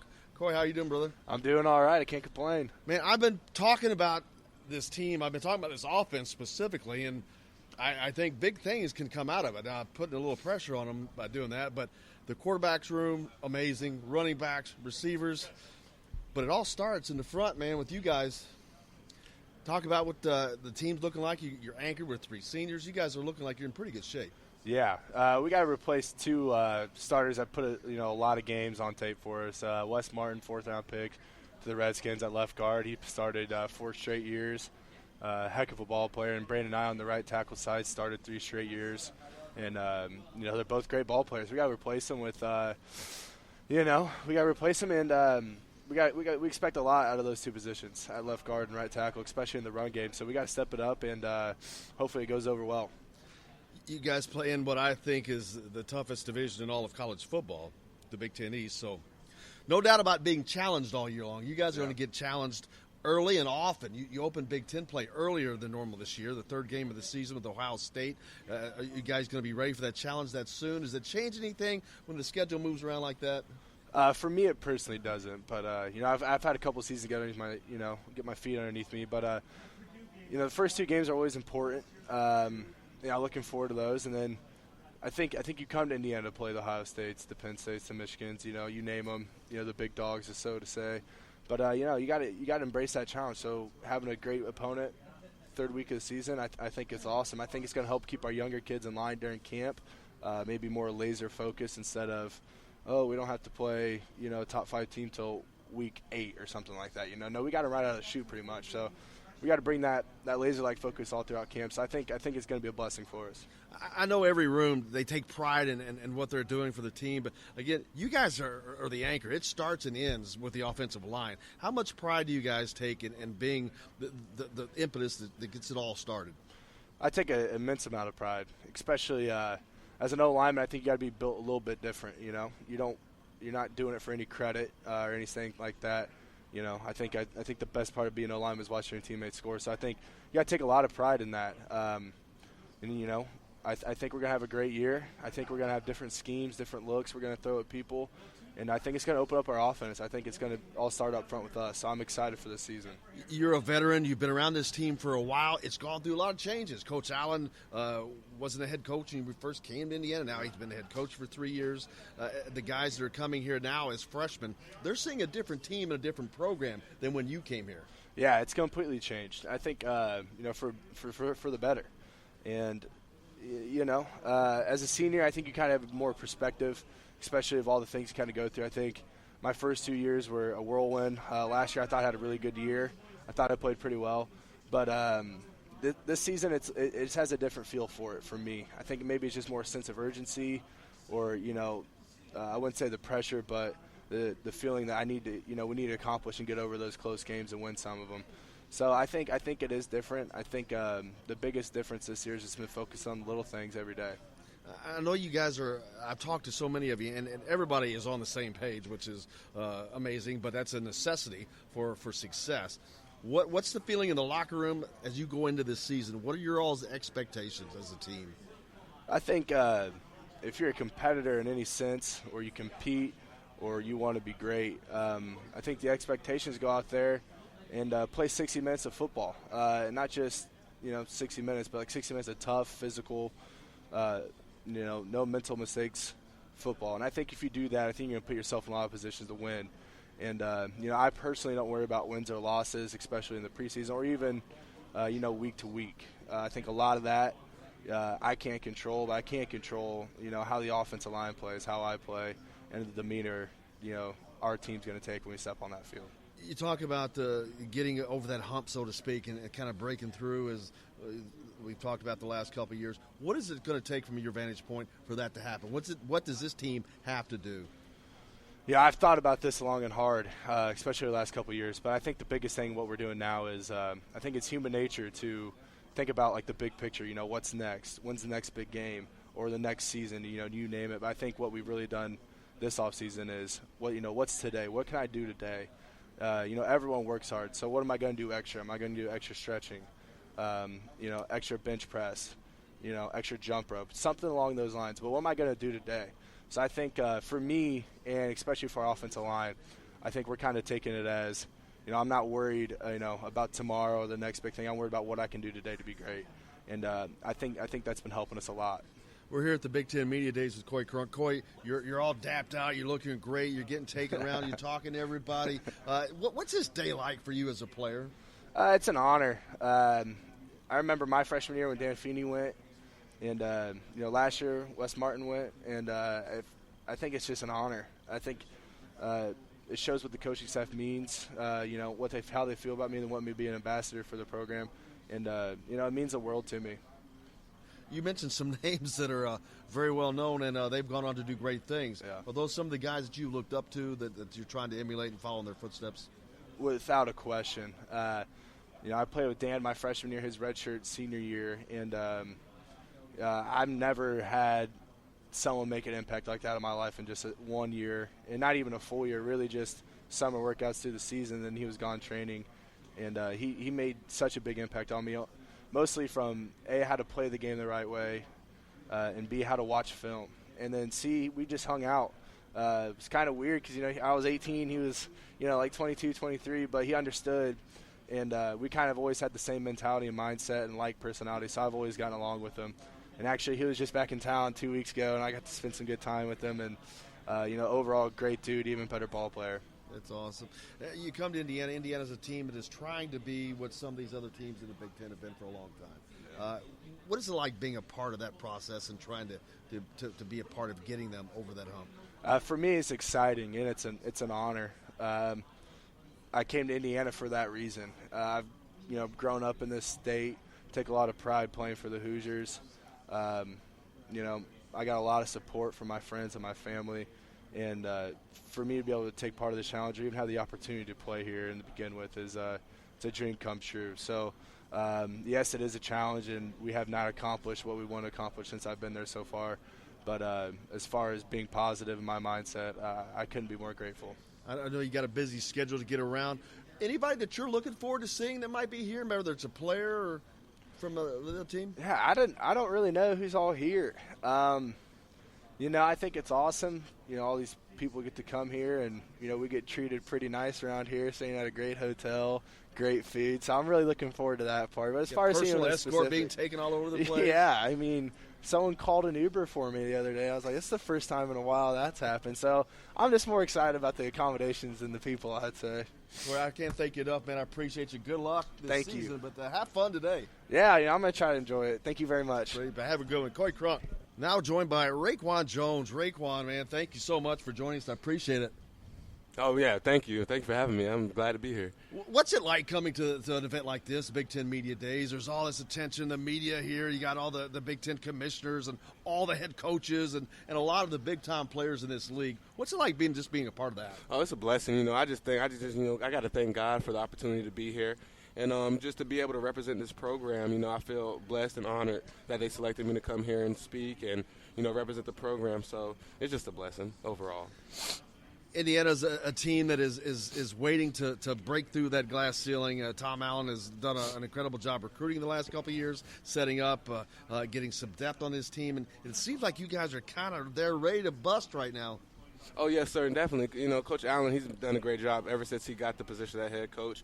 And he's emphasized, loving each other, family. And, he cares about us as young men, not just as football players. He cares about teaching us how to be a man, the ways of life. And, he's been bringing in some not only great football players in these recruiting classes, but some great people that we have been able to connect with, automatically as soon as they got there. So, he's definitely a good person for he can read character and tell how a guy's going to fit as far as not just in the scheme, but with the team, which is probably one of the most important things, people don't really look at, but you got to be able to fit in with the team to be able to, like Coach Allen says, break through that glass ceiling. One of the things he definitely did a few years ago when he first came to Indiana was turn a defense around that was anemic. Now they're dangerous. What's it like being a part of something that's turned around like that, but a very integral part on whether or not this team is going to have success? It's great to be a part of the defense. He came here, he changed the philosophy. Like I told you, he wants us to, love each other. We're brothers on the field. When your brother's off the field, you're going to fight even harder for each other on the field. And that's what he emphasized, and now that's what he's emphasizing to the whole team. So it's just, it's just great to be a part of not only a defense that he turned around, but a team that he is working to turn around. And it's a blessing. Indiana had a ton of great defensive players when you arrived. A lot of guys for you to learn. Who are some of the guys that you really learned the most from? I would say T. Gray Scales. I look at him as a big brother. I can call him anytime, day, night, and he'll answer the phone. And if I need his help, he'll help me. And kind of guy I go to if I just trying to understand something football-wise, life-wise, anything. Chris Covington was a guy who was always there for me. We were roommates for 3 years in the hotel. Marcus Oliver, T.J. Simmons, Clyde Newton, the list goes on. All those, when I first got to those linebackers, they took me in as a younger brother, and I was the youngest in the room, and they kind of taught me the ways. They just showed me kind of how to carry myself, how to develop as a football player, as a person, as a student, and all of that stuff, and kind of gave me a reliable source to go to when I didn't understand what was going on, why it was going on as a young guy all the way from Florida. So they took me in, and they kind of led me to grow, to get better. For a team to have success, you've got to have balance defensively and offensively to be good on both sides, and that's always a tough thing for a team to be good at both at the same time. Mm-hmm. Indiana was offensively driven a long time under Coach Wilson, and then Coach Allen comes in and puts his stamp on the defense and really turned around. It was a defensive-led team. A little dip last year, but now it seems like things are kind of coming together. Are you guys more of a balanced team this year? I would say we're definitely more balanced. I feel like we have plenty of playmakers on both sides, and it's just exciting to be able to say that we have depth, and not just depth, but guys who could go out there and make plays and really contribute and do great things on the field. So it's just great to now we have that on both sides of the ball to where we can be a balanced team. We can go out there to practice, and we compete in every practice, trying, fighting, clawing, scratching. Who's going to win today? Defense, offense, because whoever doesn't, there's consequences. You got to run. There's something, And it's just great to have that competitive edge at practice. So when we get to the game, it's nothing, We've been competitive all week. So in the game, it's another day. Just go out there, perform your best, do what you can. Indiana plays in what I consider the toughest division in all of college football, the Big Ten East. You've got Michigan State, Penn State, Ohio State. Great challenges you're going to have throughout the season in addition to going to places like Lincoln, Nebraska. But what's it like knowing you're going to have that challenge of playing against the Ohio States, the Michigans, and all that? I love it. I love it. I'm glad it's not easy. I want it to be hard. I want us to face adversity. I want us to play these big-time teams and, win these big-time games. So, I love it. I love the Big Ten East. I think it's the best conference in college football. And, I just love going in, week out, knowing like it's not going to be no easy game. We're going in there, we're competing every game. That's the great thing about the Big Ten. There's no blowouts. Every game is a competitive, good game, and fans get their their money's worth when they come and watch any Big Ten team play. So that's how I feel about the Big Ten. I know you're on the defensive side, but the offense looks pretty good this year. Great quarterbacks room. You got 3 quarterbacks. I don't know who's going to be the starter out of that, but it's going to be a good one no matter what. The running backs room is full. Receivers, the line. It looks pretty good on the offensive side. What are you expecting from them? Because you're on the sideline when they're out there working, and it's teamwork in tandem, but it's like 2 different companies working together. Mm-hmm. I'm expecting big things. I'm expecting a lot of plays being made. We like you said, it's a lot more depth in the quarterback's room, receivers room, running backs room. So we got multiple guys that can go out there, keep other guys fresh, and make big plays. So I just want to see them light it up on the scoreboard, and I believe they can. They're very consistent on offense. I've seen them go out on Saturday afternoons, Saturday nights, go get extra work in. So you can tell they're completely invested and ready to compete. What does this defense have to do for Indiana as a team to turn the corner? this defense has to get people off the field on third downs, and that has to be a constant theme throughout the whole year. We can't, and we have to continue to get our takeaways, because that was a big thing for us last year. I think we were second, third in NCAA in takeaways, so we have to continue that. But now we have to add another aspect. We have to get people off the field on third downs and limit, hold opponents below 17 points in the game. How excited are you waiting for August 31st? I'm sweating. I can't hold it in. I'm ready. I've been waiting for August 31st all summer. But I'm gonna take it day by day, try to improve and get better, and be a whole completely different player before August 31st comes. You guys get to open up at Lucas Oil Stadium. That's got to be kind of cool. Oh yeah, it's exciting. I've never been to an NFL stadium or NFL game, so I'm definitely eager and ready to definitely get out there, see it, play on it, experience it. And especially for the home opener. So it's a blessing. Everybody has dreams of moving to the next level. The NFL, a dream of yours, I'm sure. Yes, sir. Been a dream of mine since I picked up a football. You mentioned T. Gray Scales, obviously a great role model for that. What do you have to do personally to not only achieve your goals in Indiana, but to try to get to that next level? Because it's obviously getting to the NFL. It's not for everybody. Everybody can't do it, so it's a tough deal. What do you have to do personally to do that? I can control what I can control. So right for me right now, I'm just focusing on being the best linebacker I could be for this Indiana team. Clearly, I want to be the best to ever do it. I think everybody does. And that's why I'm going to continue to work for that and, just work on little things, footwork, pass drops, man coverage, blitzing, and all that stuff. I'm going to emphasize all that during camp and just whatever happens, and, it's a blessing if it does, a blessing if it don't. I'm enjoying my time. I'm trying to live in the present and really be there for my team. We're here at the Big Ten Media Days with Reakwon Jones. Reakwon, anybody that you're looking forward to seeing, maybe the players from the other teams? I don't know too many guys out here, but I'd be happy to meet anybody. So, yeah. Well, appreciate you joining us, man. Good luck this year. Thank you. Appreciate you. Have a good one. Enjoy Media Days and go see if you can find Coy Cronk. He's looking awful dapper. I got you. Appreciate you. Thank you, Reakwon. Now talking to Nick Westbrook, one of the most important weapons that's on this offense that I've been putting a lot of pressure on him, Nick. I'm expecting big things this year, man. Yeah, and I love all that pressure. Going into my last year, I want all that pressure because it's going to, create something that's really special in this upcoming season. You're here at the Big Ten Media Days, the 49th Big Ten Media Days in Chicago, and this is almost like a coming out party for you because you suffered that horrible injury last year that you weren't able to play, but this year you're back stronger as ever and representing Indiana here at the Big Ten Media Days. What's that like for you, first of all, doing that? Yeah, the rehab was tough a couple years ago, and being able to get that year under my belt last year was really big. Just kind of get more comfortable, and really felt like I hit my stride around the Ohio State game last year, and able to carry that momentum into this year. I feel faster than ever, stronger than ever. More technique sound. I feel like I'm my best self right now as an athlete, so I'm excited to get camp started and start honing in, the technique and skill details that I'll need to carry out through the season. You're the leader in, to me, you're one of the leaders in a very, very important receiving core. Talk about some of the guys that are in there with you. Yeah, we have a great group of guys. Obviously Donovan Hale had a really big year last year, really, stepped up and showed that he's going to be a dominant player in this league. And having him, on the opposite side of me is going to be really helpful. And also just Wap Fillier, he's always been explosive.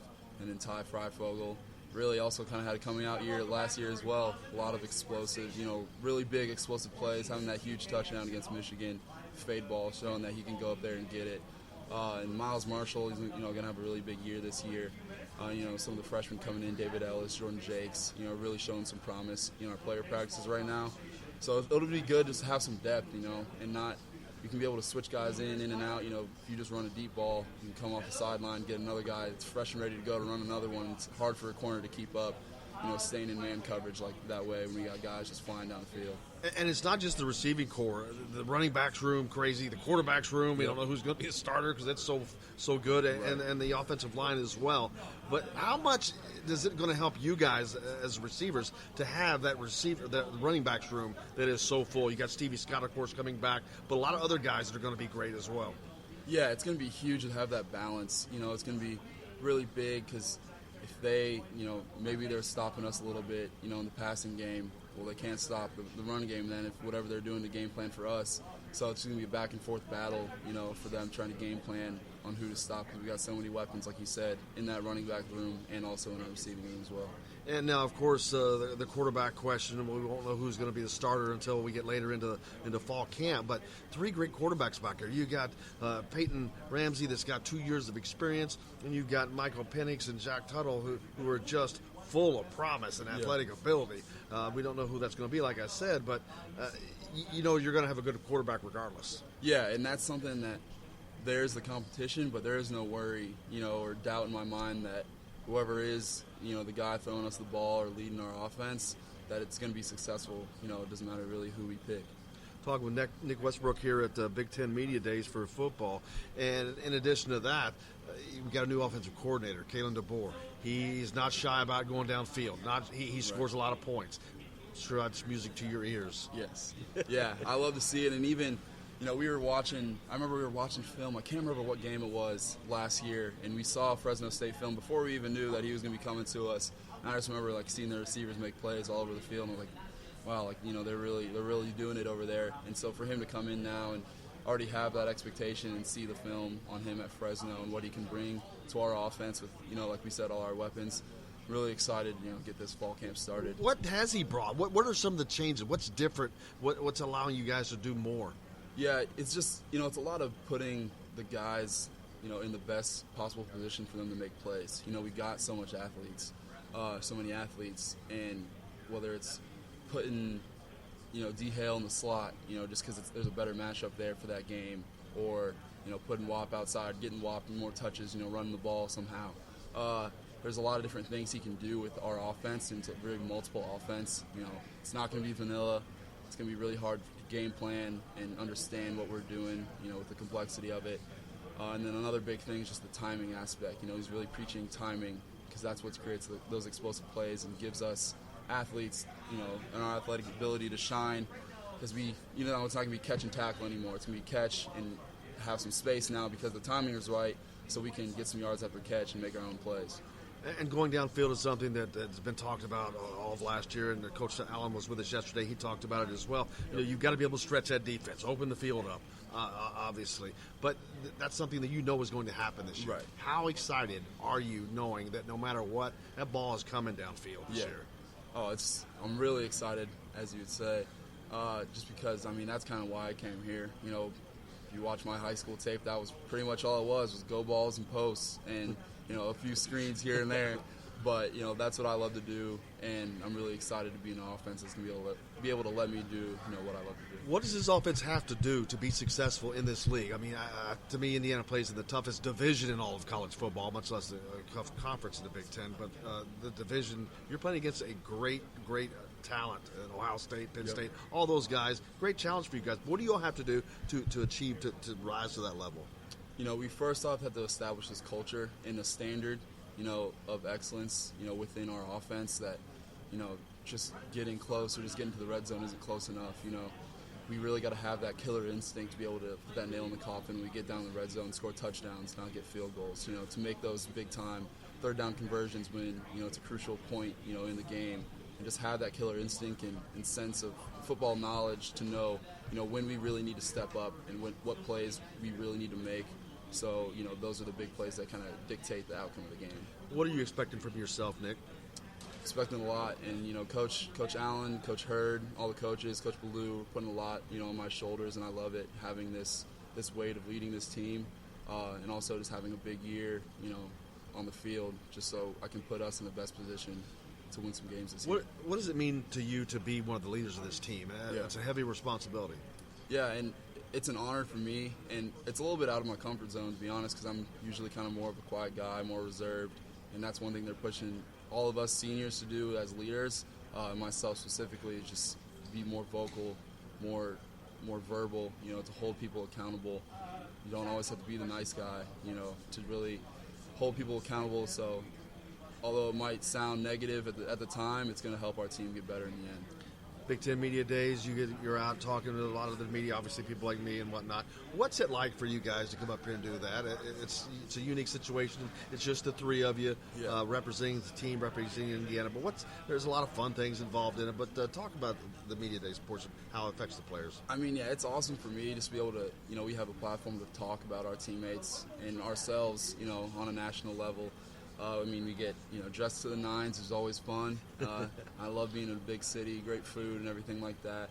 It's just a blessing to be, able to represent our team and be chosen, by Coach Allen to represent our team in a positive light.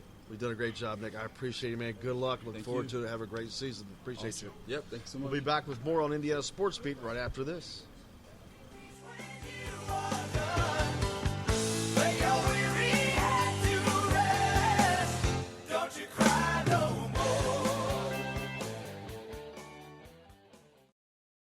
Hello, everybody. Jim Coyle from Indiana Sports Beat. When I'm not covering the Hoosiers, you can find me at Bubba's 33 in Clarksville, located on the northeast corner of I-65 at Veterans Parkway. Bubba's 33 has hand-tossed pizzas, bold burgers, and ice-cold beer from a select list of local craft brewers. An incredible food selection, all made fresh daily. Whether you're meeting the team for that post-win meal in the family dining area or meeting friends for happy hour to watch the game on one of Bubba's 50 TVs. Bubba's 33 in Clarksville. Pizza, burgers, beer. We all want a winning smile for those championship photos, and that's exactly what you will get at Reynolds Family Dentistry in Sellersburg. Reynolds Family Dentistry has been serving the dental needs of Hoosier families for over 30 years. Let Doctors Roger and Jay Reynolds take care of your family. Just off of I-65 at 809 South Indiana Avenue in Sellersburg. Call 812-246-3368. That's Reynolds Family Dentistry, 812-246-3368.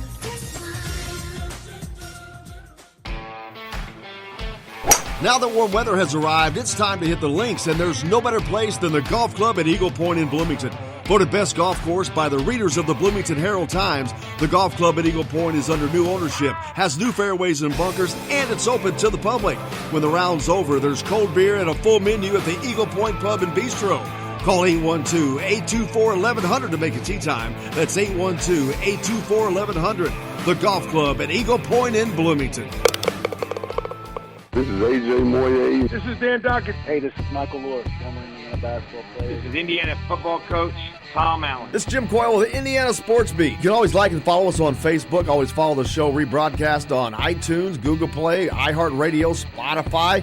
TheDailyHoosier.com is a great place to sign up for each and every day, or, of course, on 97.7 The Ref in Evansville. For the best recycling and waste removal service, turn to the area's leader, Sweetland Waste Removal and Recycling, a homegrown company serving southern Indiana since 1995. Sweetland Waste Removal and Recycling serves Floyd, Clark, Harrison, and Washington counties. For excellent service and peace of mind, call Sweetland Waste Removal and Recycling today at 812-944-5642. That's 812-944-5642. Keep life sweet with Sweetland Waste Removal and Recycling.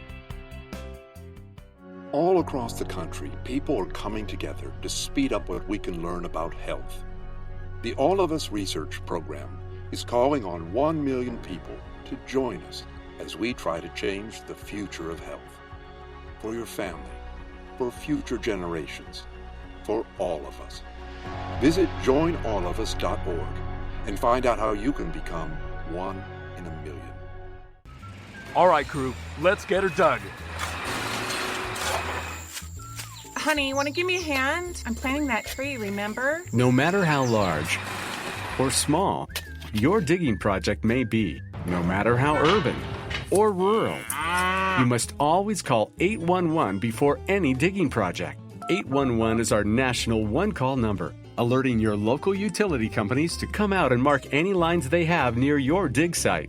You must call 811 at least 2 to 3 business days before any digging project, so you can avoid hitting our essential buried utilities. This includes natural gas and petroleum pipelines, electric, communication cables, and water and sewer lines. So before you do this or this, make sure you do this. For digging projects big or small, make the call to 811. Brought to you by Common Ground Alliance. Hi, this is A.J. Moyer, and you're listening to Indiana Sports Beat with Jim Coyle.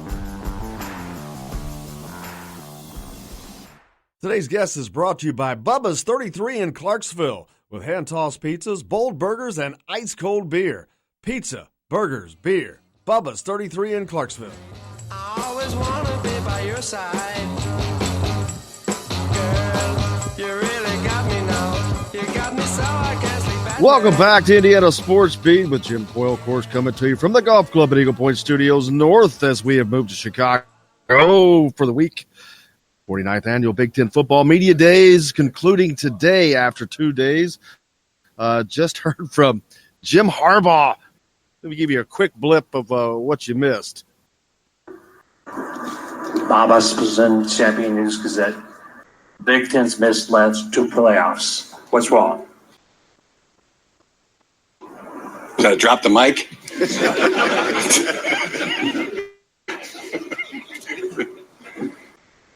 I don't have all the answers to that. Maybe something that would be worthy of you researching, studying.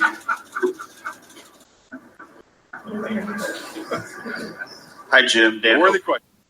That was Jim Harbaugh. That's how Jim Harbaugh started off. That was the beginning. So you can imagine where it went to from there. I'm joined now by Kevin Brockway from CNHI. Kevin, it's been a fun that was about the funnest way to end the coaches up on the podiums this week. He was kind of like that throughout the press conference.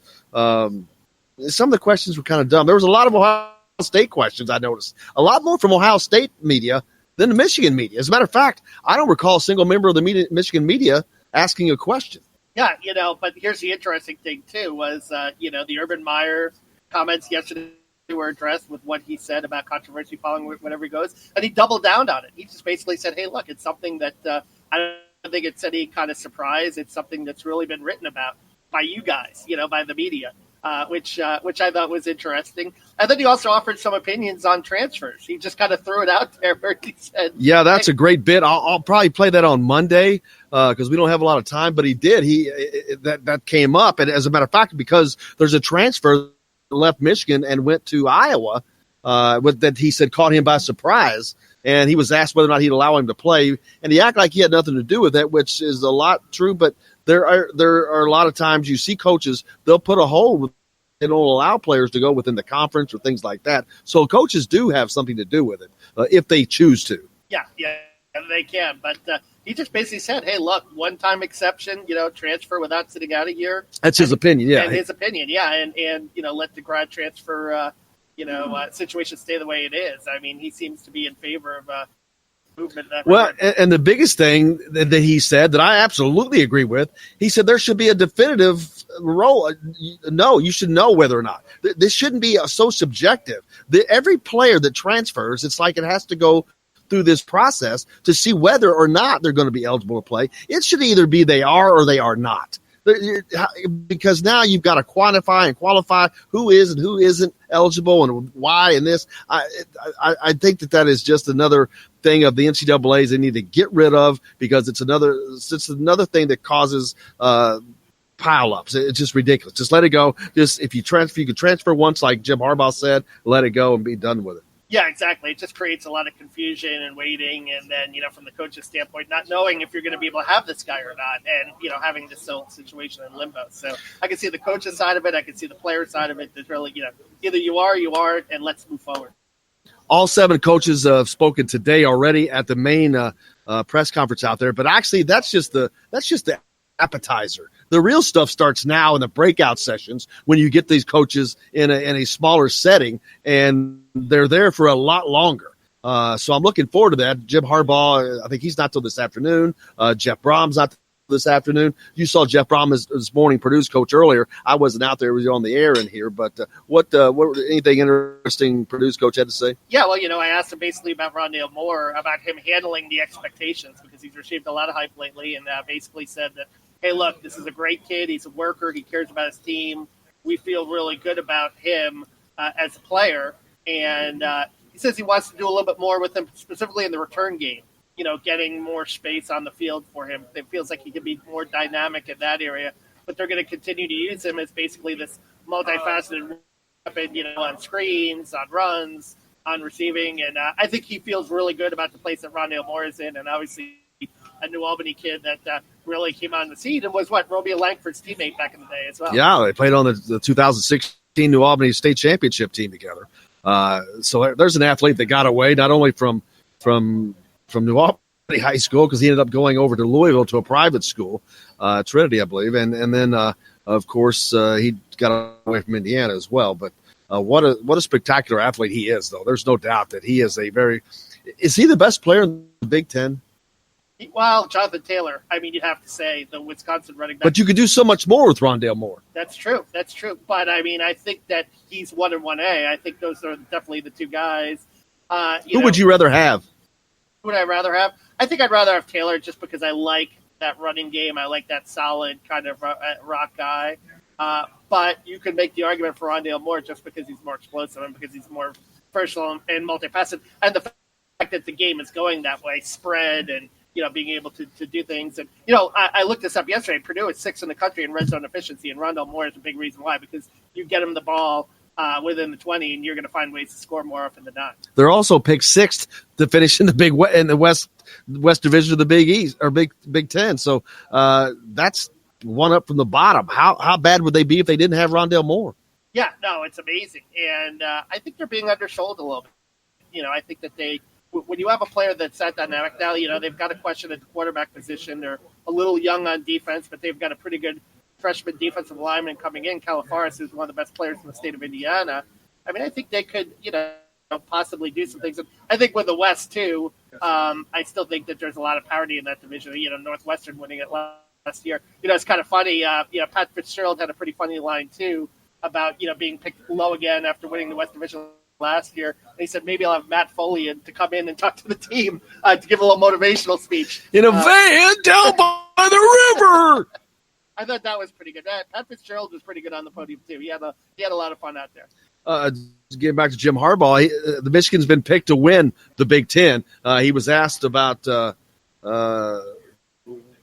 he said that's where I would pick us.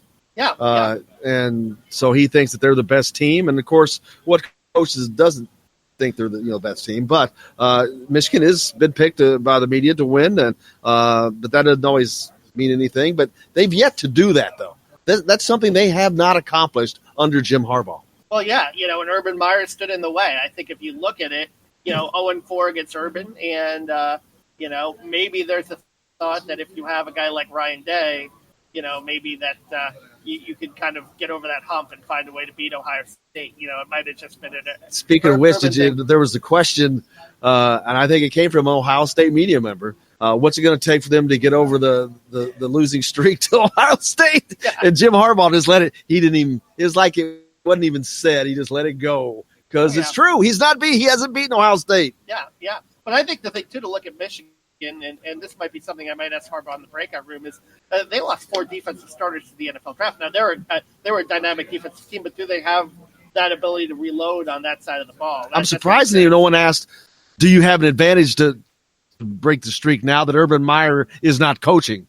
Yeah, exactly. Yeah, and I think that that's something that I'm sure that's in the back of every Michigan coach's fan's mind. Is maybe Meyer has been the guy that stood in the way with Ohio State. Maybe if we have this younger coach, Harbaugh should be able to beat him. I mean, I think Pete Thamel had his column today in Yahoo where he just basically mentioned, Jim Harbaugh is doing what he's doing best. Is when are the results going to match it in terms of getting that signature win and getting that conference championship? Maybe this is the year. Well, we'll see. And we got a lot to get to today here at the Big Ten Media Days yet. We're going to not be on the air for it, but we'll try to get it all covered and have it for you on Monday. It's been a great 2 days here, but on the program today alone, I'd like to thank Mike Cross from the Football Coaches Association, Greg Sharp from the Husker Sports Network, Coy Cronk, Reakwon Jones, and Nick Westb from the Indiana Football Team. We heard from Jim Harbaugh and, of course, Kevin Brockway from CNHI. We've had a great time here. We're going to get a lot more, and we'll have it for you on Monday. But thanks a lot for joining us from the Golf Club at Eagle Point Studios up here in Chicago. This is Jim Coyle, and I will see you on the radio.